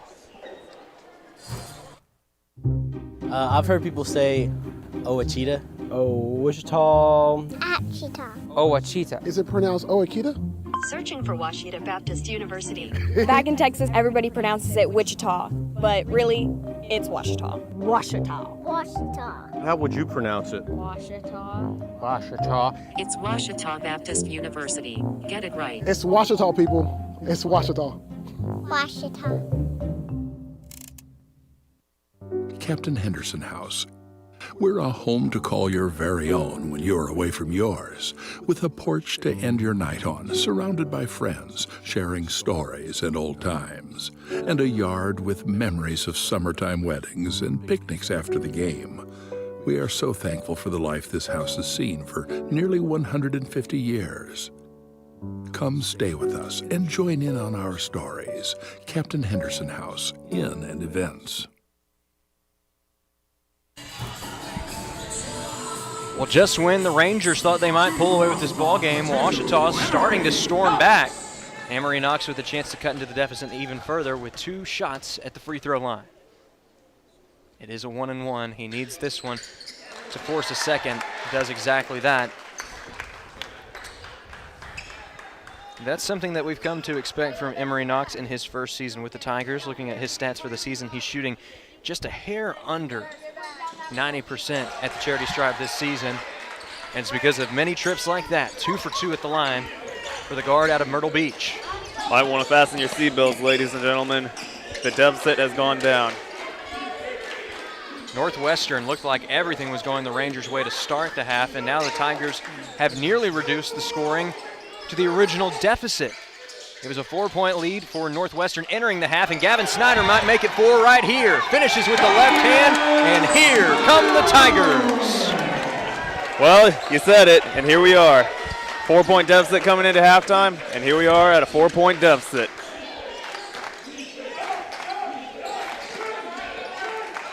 This afternoon at Bill Vining Arena has had a little bit of it all. Love, spin move, right hand finish, can't get it to go. McDowell does secure the board. Aggressive defense. These Tigers have found new life. Looking to drive, gets tripped up. It's a traveling violation. Before the violation, I did notice that Chance Love, he had a clear shot at a 3-pointer.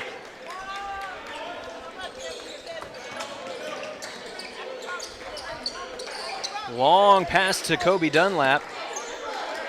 Tigers looking for high percentage looks right now. They want to make the most of every possession that they get because this game is back within striking distance. Pass inside to Rollin Belton. Finishes with one hand. And it's a 1-possession ball game. Tigers on their feet. We've already seen the Tigers make one comeback against the Rangers' rival from the South. It's looking like there might be a chance to do the same thing here today.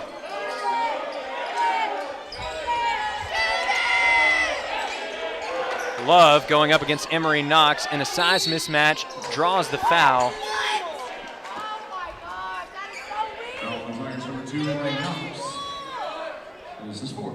You can hear some of the frustrated women's players behind us.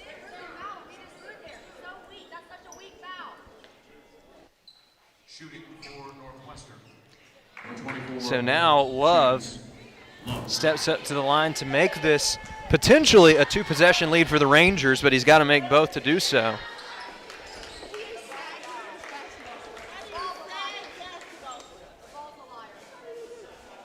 Kobe Dunlap running up to give some instructions to Gavin Snyder and Emory Knox.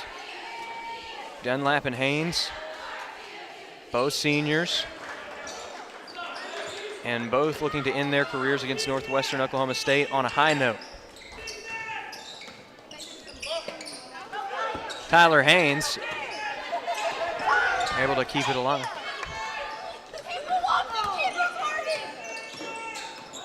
We saw Tyler Haynes use his height advantage there against Brian Free. Thought about posting up.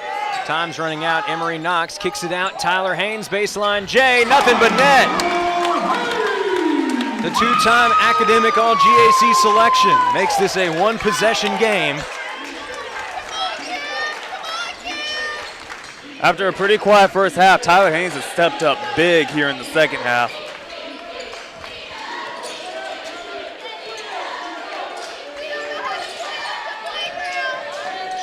Free. They're going to call it a block. And that is going to mean that it's a 3-point play opportunity for the Rangers.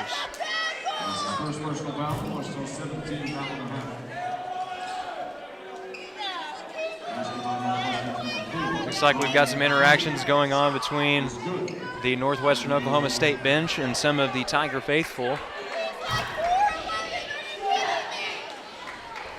Women's basketball is starting to take a jab at it.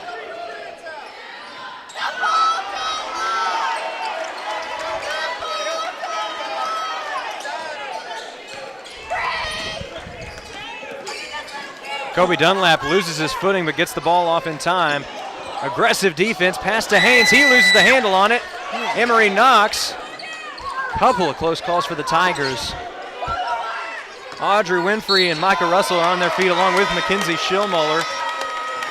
Foul is called. And now Love's really going to have to be careful here. That is his 4th personal foul. So he's going to have to be extra careful down the stretch.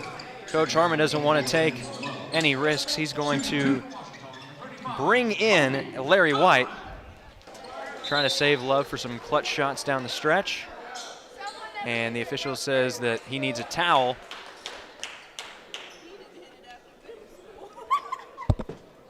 Wiping off in the same spot where Kobe slipped earlier. Something else to note too, Brody, with that last foul, the Tigers are now in the double bonus. So any foul committed automatically results in 2 freebies. Tigers are going to need all the opportunities they can get here down the stretch.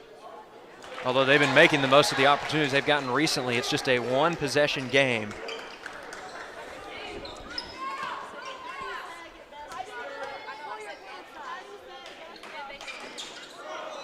Bounces off the front of the rim. Looked like it might go back in. Gavin Snyder fighting for the board again, and we've got a foul called on the floor. Is it going to be on Belton? Yes. Wait, hold on, no. They're going to call it on Larry White. So the Tigers are going to the line, and at the same time, Larry White is out of the ball game. That's his 5th personal. Love will be forced to come back into the game just about as quickly as he entered it.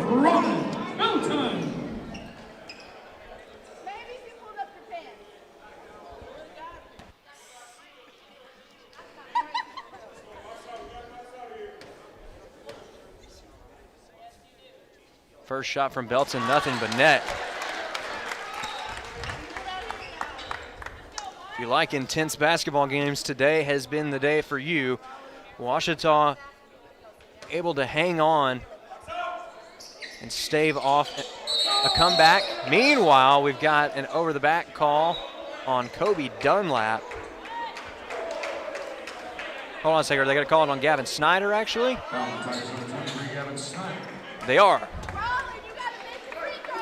Both sides here, after shooting the free throws, have been causing fouls almost immediately.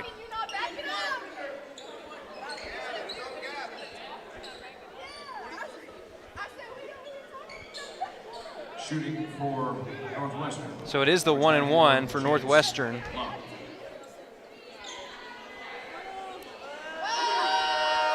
For the Tigers, if you want to look at a silver lining, no chance at a 3-point play, at least without the aid of an offensive rebound. First shot bounces around a bit, but Chance Love is going to get the shooter's roll.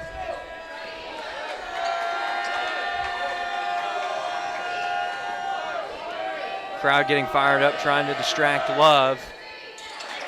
To no avail.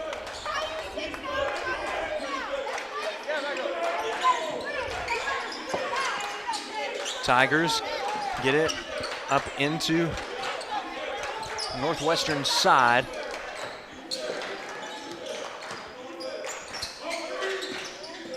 Emery Knox, cross-court pass. Gavin Snyder, hand in his face, doesn't matter. The freshman stepping up with one of the best games of his young career. Just like that, the Tigers only trail by 1.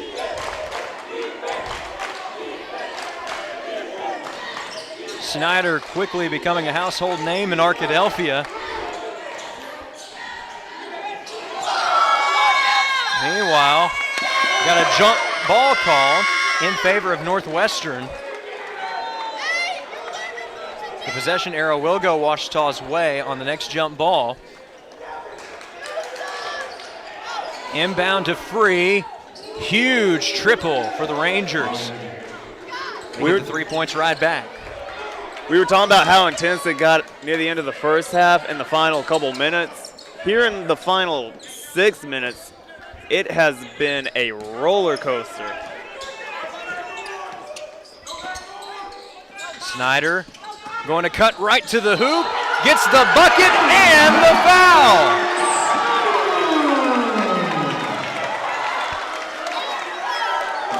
Gavin Snyder, have yourself a day. He's been all over the floor here in the second half.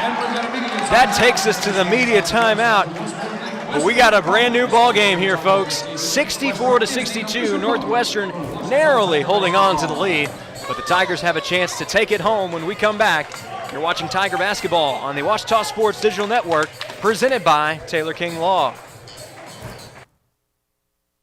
Owned by OBU alumni, Java Primo is the official coffee house of Ouachita Tiger football. At Java Primo, amazing coffee is just the beginning.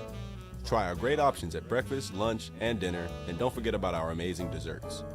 Also, shop Java Primo's gift selection 24/7 online at javaprimo.com. Go Tigers! Go Tigers!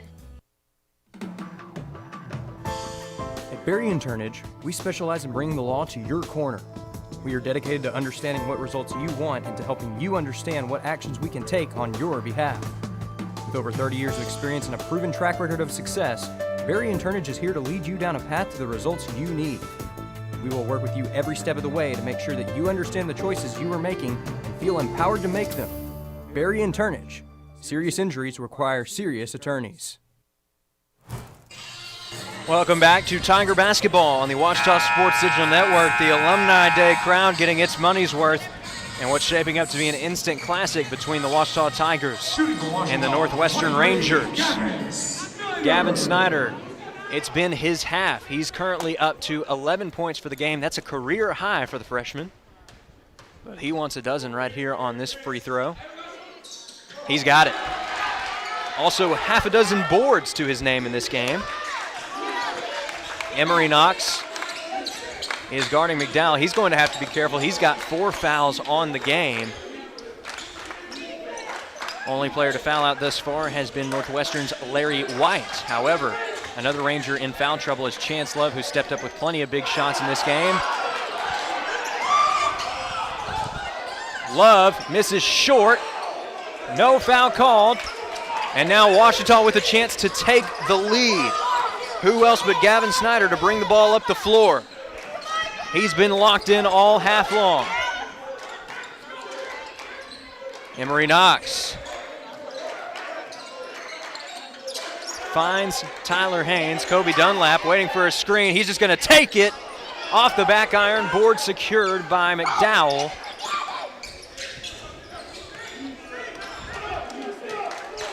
The tension is palpable in Bill Vining Arena. The Tiger faithful know that Ouachita is right within striking distance, but still waiting for that crucial moment where Ouachita takes the lead. The Rangers want to make sure that moment never arrives. Milton for 3. Can't get it to go. Huge board by Tyler Haynes. We got to see some of Gavin Snyder's defensive ability right there. Ouachita has the momentum at the moment. Tyler Haynes posting up, looking for the go-ahead. Second chance won't go. Third time's the charm, and the Tigers take the lead. First lead since the first half. The Tigers, earlier in this half, faced a double-digit deficit. They stormed all the way back to take the lead, and now it's the Rangers' turn to play from behind. Knox trips up, and that will be his day, the 5th personal foul.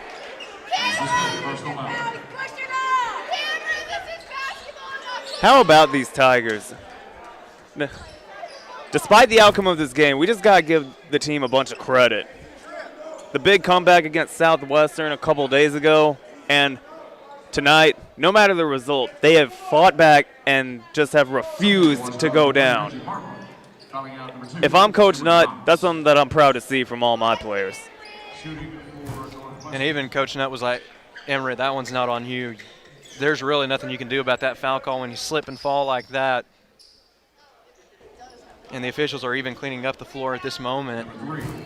Still a golden opportunity here for the Rangers to try and tie this game back up. They're just in the 1-1, so McDowell has to sink this one to get another. He misses.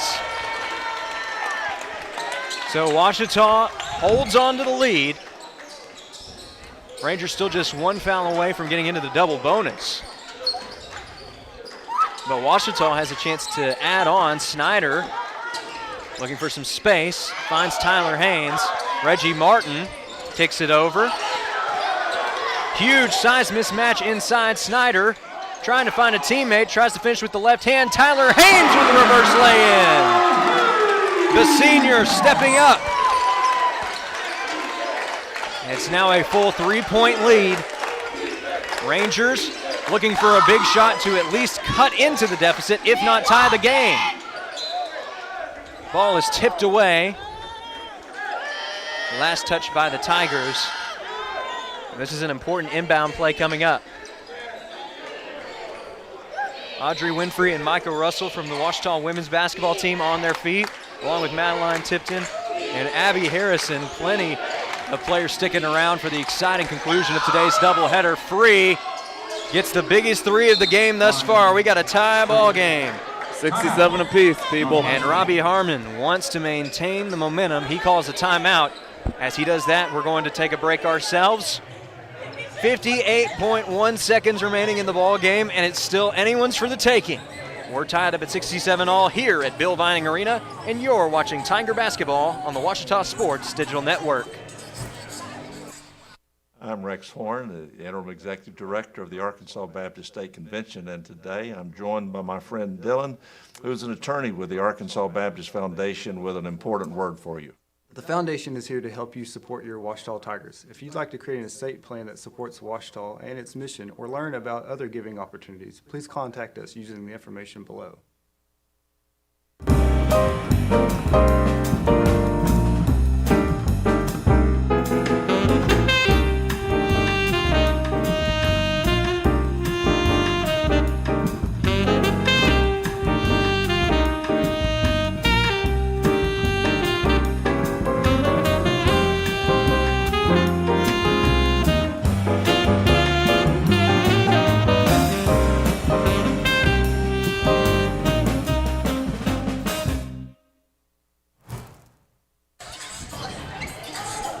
Brody, you and I were talking about it over the break. In a day that has had a little bit of everything to offer, is it not fitting that we have this tight of a ball game to close out? I couldn't think of a better way to play this game, Chase. Just the type of game this is and the momentum swings from one team to another. What more could you ask for?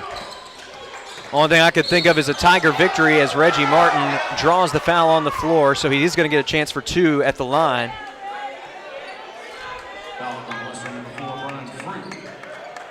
So now the junior from Vivian, Louisiana, stepping up with two of the biggest free throws of the game. The Alumni Day crowd falls to a hush as it bounces off to the right side and won't go. Still quite a few alumni in attendance today.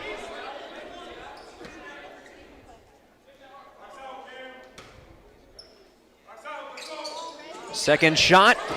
Belton was looking for the putback, but just couldn't time it up.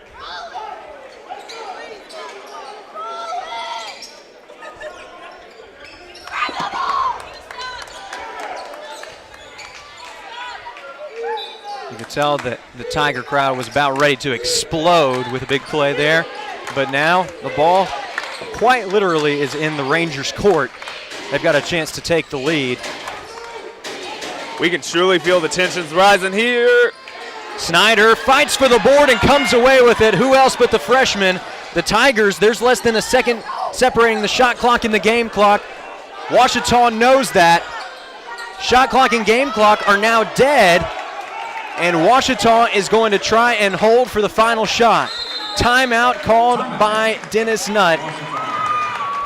And it all comes down to this. Ouachita with an opportunity to walk it off in front of the Alumni Day crowd. Brody, what a scenario. This We truly have seen it all today, Chase. Just when we thought we saw the game tied up at 67, we thought things couldn't get crazier, but here we are. But isn't that the great thing about basketball? Just always when you think like things are gonna stop and chill out, things just get crazy within a matter of seconds. And here with just 15 seconds left in the game, who knows what could happen.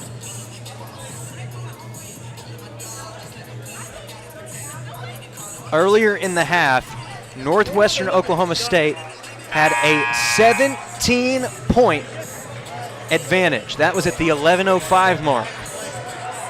And now the officials are going to review to see if the shot clock is indeed dead.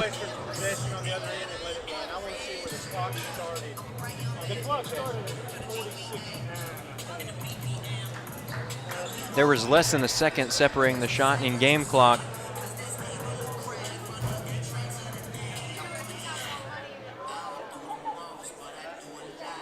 And our crew currently taking a look back at that last shot.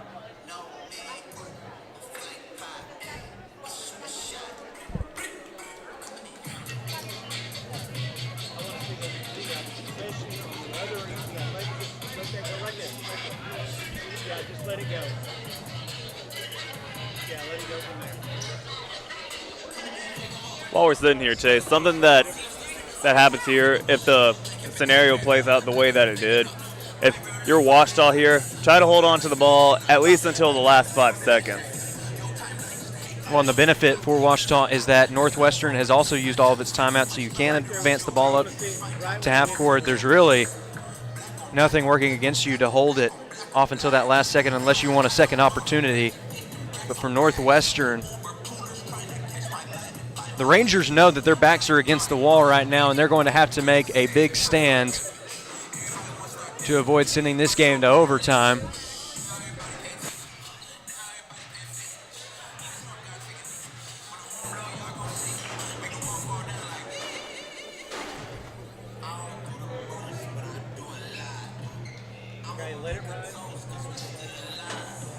Still taking a look at the clock to see what the separation was.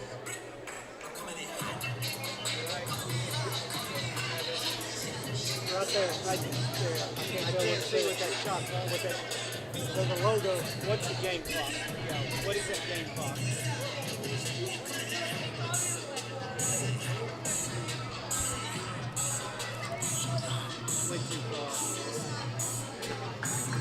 As we go through this officials review, we do want to thank you again for tuning in to the Washita Sports Digital Network presented by Taylor King Law for this special Alumni Day edition. Had plenty of Tiger greats, both past and present, in the house.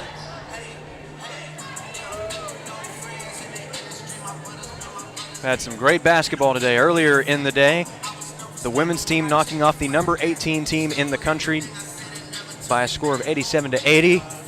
Washita has a chance to pull off what might be one of the best Tiger comebacks in recent memory. Brody, in the pace of 11 minutes, they have found a way to erase a 17-point deficit. We were talking about how it was crazy that Northwestern was able to erase a small deficit before coming to halftime. 17 points? Who would have thought?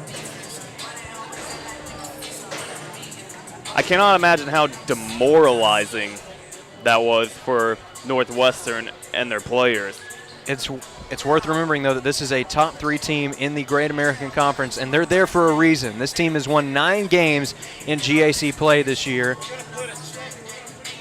There's a 1 second difference in the game clock and shot clock, so it's going to be a 14-7 on the shot clock, 15-7 on the game clock. We just got the indication from the official there is a 1 second differential between shot and game clock,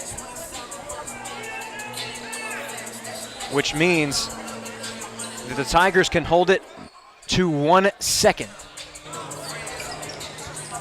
I'd be shocked if Washita did not try and hold it for the final shot here, unless something golden arose before then. Inbound to Gavin Snyder, and it all comes down to this possession. The freshman from Central High School Burning the clock. Got to get it out quickly. Looking to drive. Shot from mid-range. Bounces around. Will not go. Shot clock expires. So now there's 1.1 seconds remaining.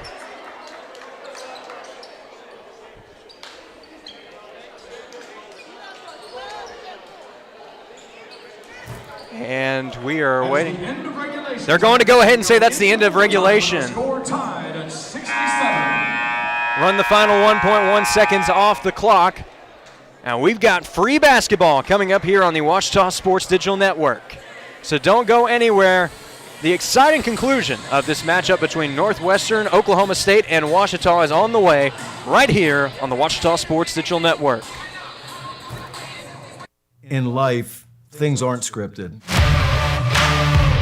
If you're an athlete, we need people like you and translate those skills to officiating.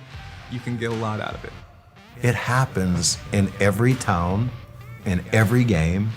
We never have a perfect game, but the rewards always outweigh the negativities.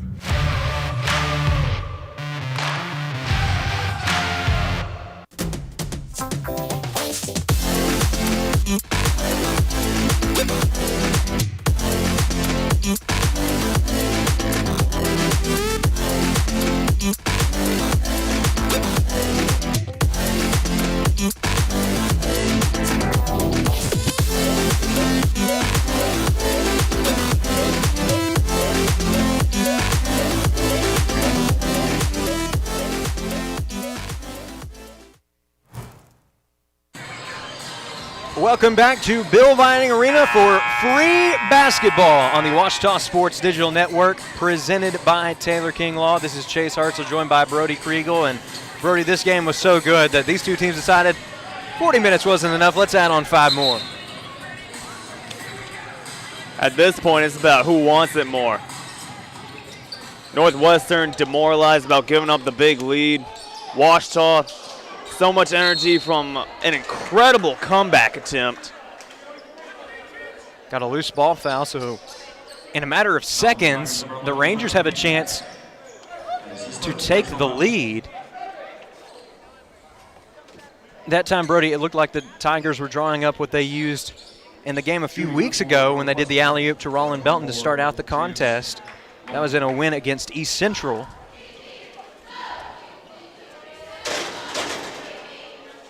First shot doesn't go.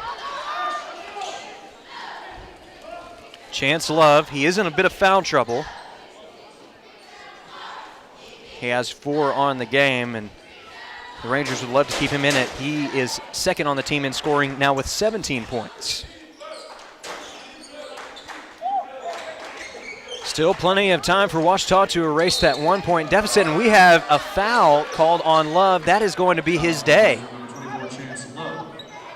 An unusual foul towards midcourt. Almost looked like an intentional foul, but Love was just trying to swipe the ball away, just missed his target, and as a result, his game is done. How about that? 3 players who got knocked out today. Snyder sinks the first shot.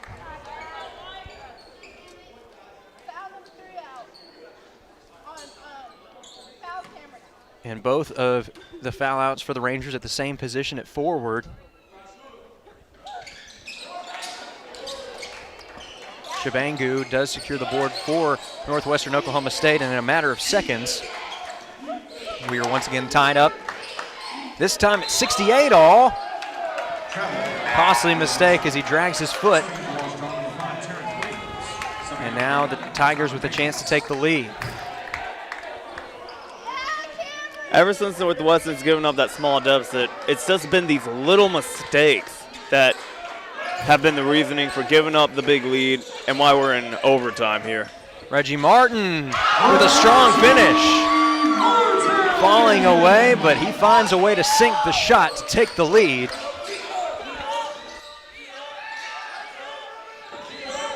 And this game that has essentially turned into a chess match, it's once again Ouachita's move. Reggie Martin looking for the alley-oop. Cannot get the successful carry through.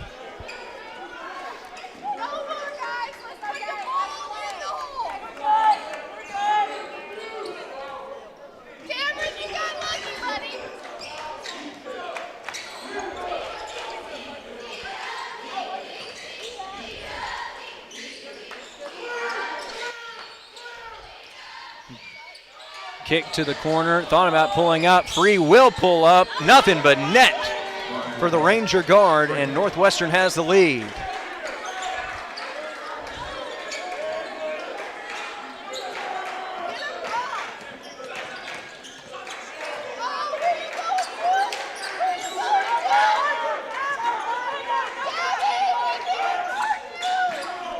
We can hear some trash talk from some of the Washita fans here in the stands. Tigers running out of time. Dunlap just has to pull up a fadeaway three. It's offline. It's a board secured for Northwestern Oklahoma State regardless.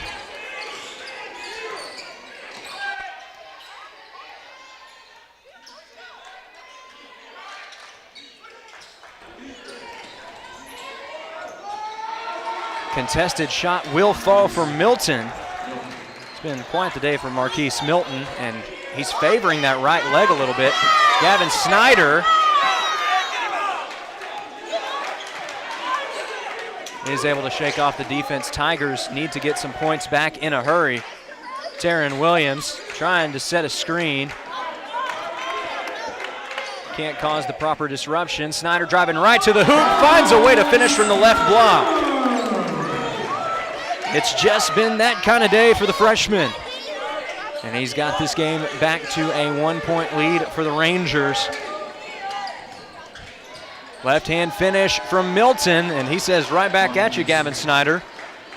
A finish from the left block of his own.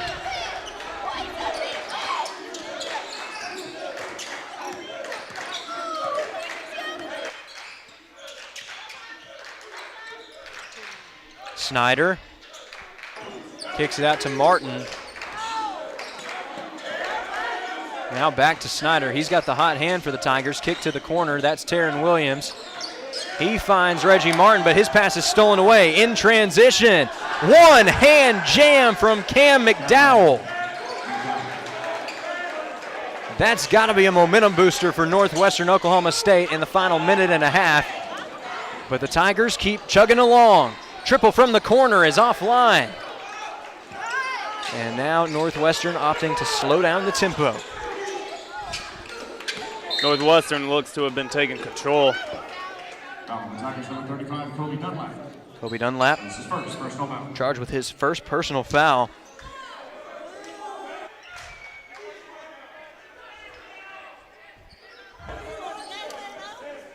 Shooting for Northwestern, number 12, Marquise Milton.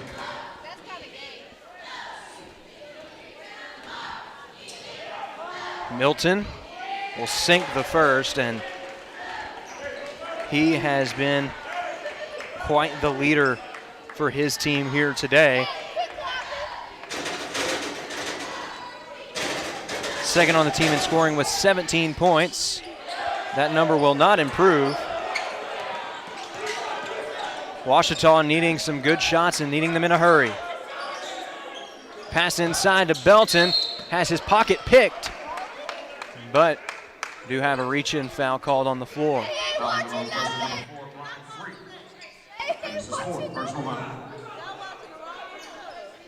Shooting for Washita, one, Roland Belton.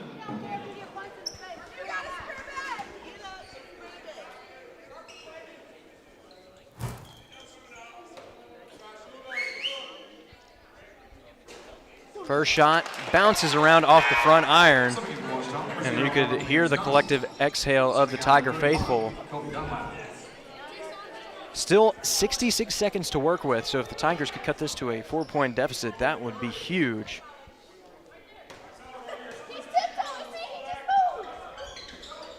Nothing but net for Belton. And Coach Dennis Nutt does want to talk things over with his team before this final minute of play. As he does that, we're going to take a break at the announcer's table. 1:06 remaining And your score is Northwestern Oklahoma State 78, Ouachita 74. We'll be back with more Tiger basketball after this. Make Print Mania in downtown Arkadelphia your place to get embroidery, screen printing, trophies, and more. Drop by their store on Main Street in downtown Arkadelphia or visit their website at printmaniatees.com to see how they can help your business or group. Need a shirt for an event? Let Print Mania take care of that. Need promotional materials for your business or organization? You can let Print Mania take care of that too. A family-run local business in Arkadelphia, Print Mania has been serving the public since 1992. Call Print Mania today, 870-246-3803. Welcome back to Tiger Basketball on the Ouachita Sports Digital Network, presented by Taylor King Law. This is Chase Hartzell, joined by Brody Kriegel. And Brody, the Tigers do have a little bit of time to work with, but it is Northwestern Oklahoma State basketball. Ouachita is out of timeout, so they're going to have to get creative here if they want to try and cut into that deficit. They will, Chase. If I'm Ouachita here, I try to stay tight on your man and keep your hands close to the basketball. Tigers putting a lot of pressure, and they force the turnover.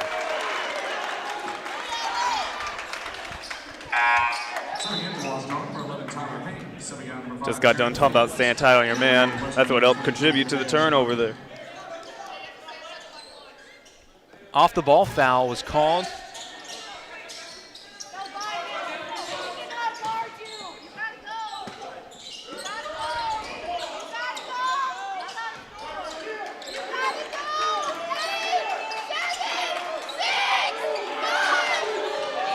Shot clock running down quickly. Snyder throws up a prayer, and it is an and four opportunity.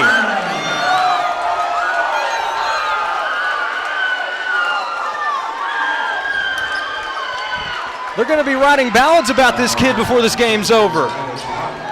Gavin Snyder, what a game. This place has just erupted. We are seeing, honestly, the performance of the year from this freshman.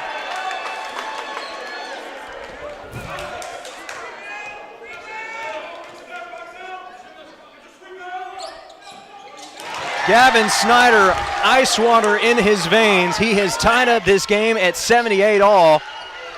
And now the pressure's back on Northwestern to try and take the lead back.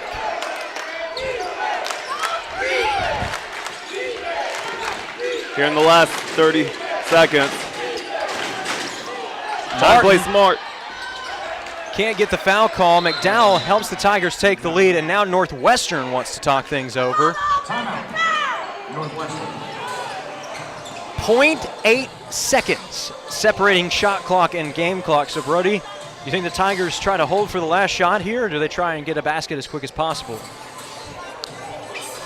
If it were me, I would try to wait till the end of the game and try to go for the three-point winner. So the Tigers, it is a high-risk, high-reward situation if you hold it to the last second, because if you hit the right shot, you not only could be forcing double overtime, but you could win the ball game. On the flip side of that, for Northwestern Oklahoma State, they know that if they can force the miss here, the ball is in their court essentially. So for Ouachita, you've got to decide, are we going to try and take a shot early in the shot clock to try to provide another opportunity for ourselves should a miss occur? Or do you hold it to the last second and weigh it all on that last shot? The smart choice here would be to burn a little time off and go for the points. And even if you don't make it, you would have enough time to hopefully try to get the ball back. Brody, I think we're on the same page right now. The Tigers going to need a good setup. They've got plenty of time to work with to get the right shot off. But the margin of error is very slim. As I mentioned, less than a second separating shot in game clock. And on top of that, too, no timeouts left for either team. It all comes down to this possession for Ouachita. Reggie Martin Swings it over to Gavin Snyder. Snyder has been the man of the hour. He swings it to Dunlap. Dunlap drives the baseline, loses the handle on the ball. And now the Tigers forced to foul.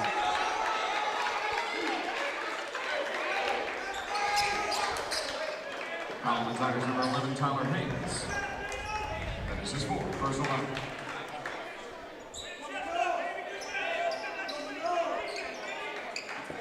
Shooting for Northwestern, number 3, Cameron McDowell.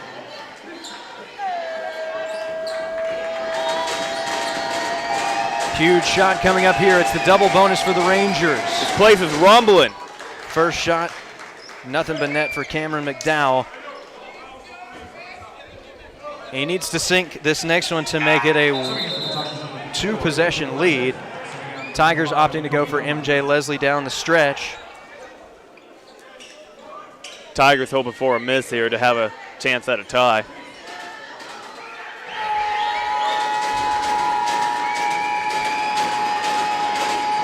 This crowd is loud. Shot, nothing but net. McDowell. You gotta go quick here. Snyder just pulls up, quick on the trigger, bounces around, won't go. Shabangu is going to secure the board, and unfortunately for the Tigers, it looks like that is going to put this game on ice.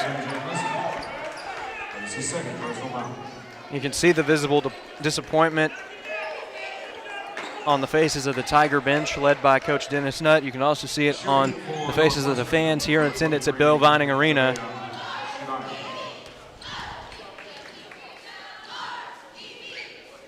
First shot bounces around and will not go for Shabangu.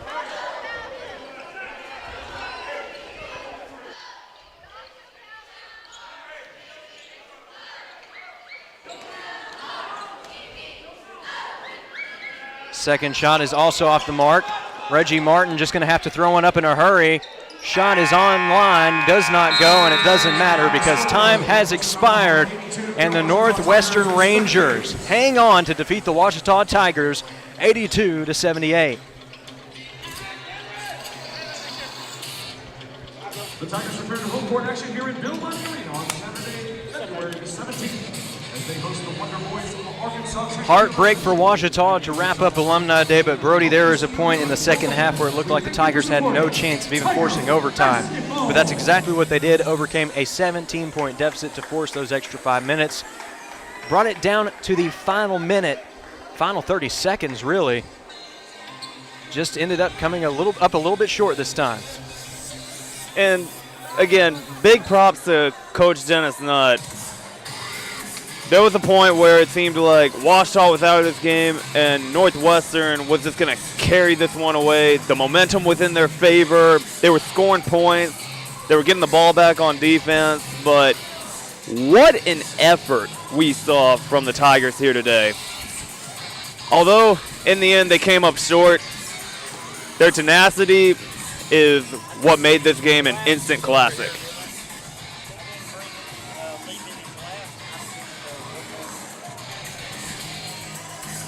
And looking at this game, Brody, really things were pretty tight between the two squads. The turnover margin does go to Northwestern Oklahoma State, 15-13. This is a win, though, that Coach Herman has got to be very proud of, or Harmon, excuse me. He's got to be proud of the way his players handled the adversity today, having dropped a 17-point advantage, to come back and play the way that this team did down the stretch. Really a never-say-die attitude. It's a reason why they're one of the top 3 teams in the conference, and it's a reason that they're going to stay there after this weekend. Northwestern Oklahoma State stayed in town after a tough loss to Henderson State the other day, and it seemed kind of fearful that they were going to suffer another bad end on that, but in overtime they were able to step it up when they needed to. We will have a word from head coach Dennis Nutt shortly after this break. We are going to go ahead and take a short break, though. You're watching Tiger Basketball on the Ouachita Sports Digital Network, presented by Taylor King Law. At Taylor King Law, we understand that being injured can be a stressful and overwhelming experience. And that's why we're here to help you every step of the way. As your dedicated legal team, we'll stand by your side when you're being ignored. We'll be on your side to fight for the compensation you deserve. Don't let the insurance companies intimidate you. Let us go to work for you. Call us today and let us help you get back on the road to recovery. On your side, by your side. When you've been injured, we're here for you.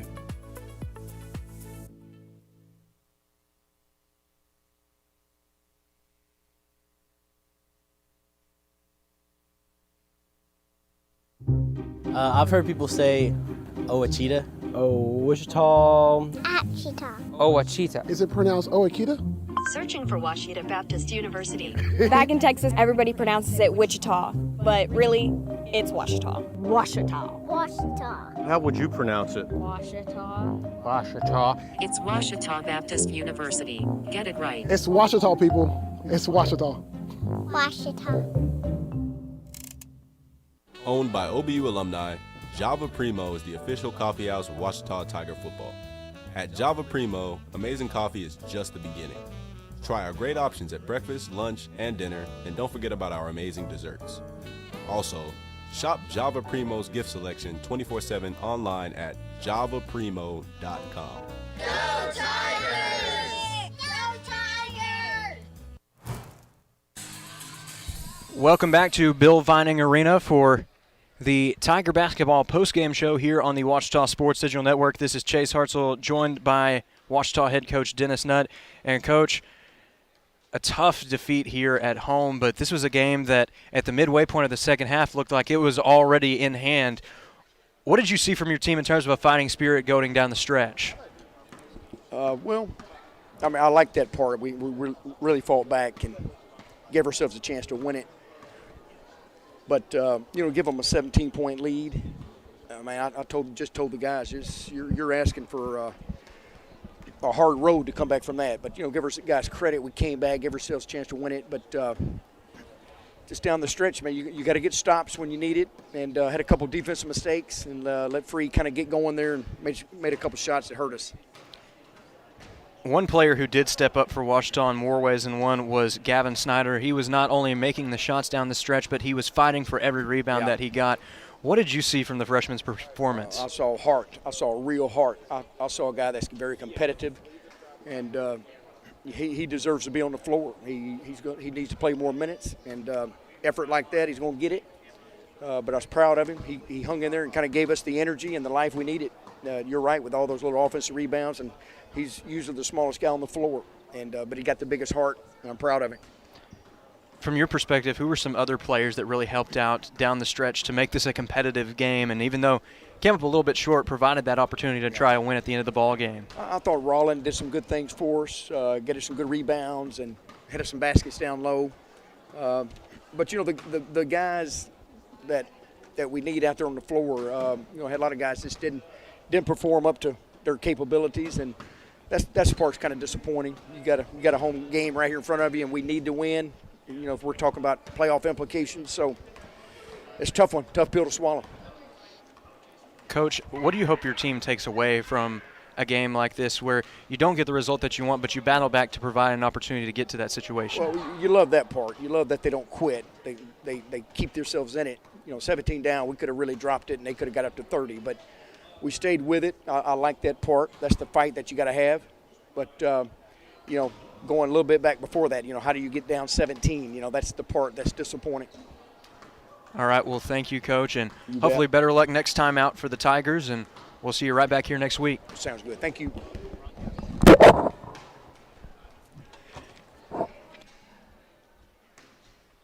As Coach Nutt said, a bitter pill to swallow tonight for the Tigers in overtime. Your final score, the Northwestern Oklahoma State Rangers 82, Washita 78. Some of your leading scores to talk about: Brian Free finishing with 23 for the Rangers, followed up by 18 points from Marquise Milton. Also worth mentioning the 17 points from Chance Love. And on Washita's side of things, Gavin Snyder leading the way with 19 points and 7 rebounds. A breakout performance for the freshman. Hopefully we see even more of that down the stretch. And as he mentioned, also a strong effort from Rollin Belton. And it's a double-double for Tyler Haynes. 13 points, 13 rebounds. So even though the Tigers did not get the result that they were hoping for in this game, still a lot of positives to take into the Tigers matchups next week. We had a fun alumni day here at Bill Vining Arena for the men's basketball team, but we've got another one coming up next weekend. It's going to be women's Tigerette and Lady Tiger basketball alumni day. That'll be a fun doubleheader between the Golden Suns and the Wonder Boys of Arkansas Tech and the Ouachita Tigers, and you can catch that game right here on the Ouachita Sports Digital Network. But that is going to do it for this rainy Saturday edition of Tiger Basketball on the Ouachita Sports Digital Network presented by Taylor King Law. We thank you for sticking with us, and even though the weather wasn't on our side today, we had a lot of fun in this gym. A lot of great games to talk about, and hopefully we'll have plenty more great action down the stretch right here on OSDN. On behalf of our crew, this is Chase Hartzell signing off. Have a great evening, and go Tigers. I'm Nicole Auerbach from The Athletic. Hey, this is Alex Pruitt with Sports Illustrated Magazine. This is Kevin Kugler of Westwood One. Hi, everybody. It's Pete Kranick of the Memphis Grizzlies and Fox Sports Southeast. This is Danielle Musselman. This is Kyle Peterson with ESPN. This is Tom Hart of ESPN and the SEC Network. Thanks for tuning in to the Ouachita Sports Digital Network.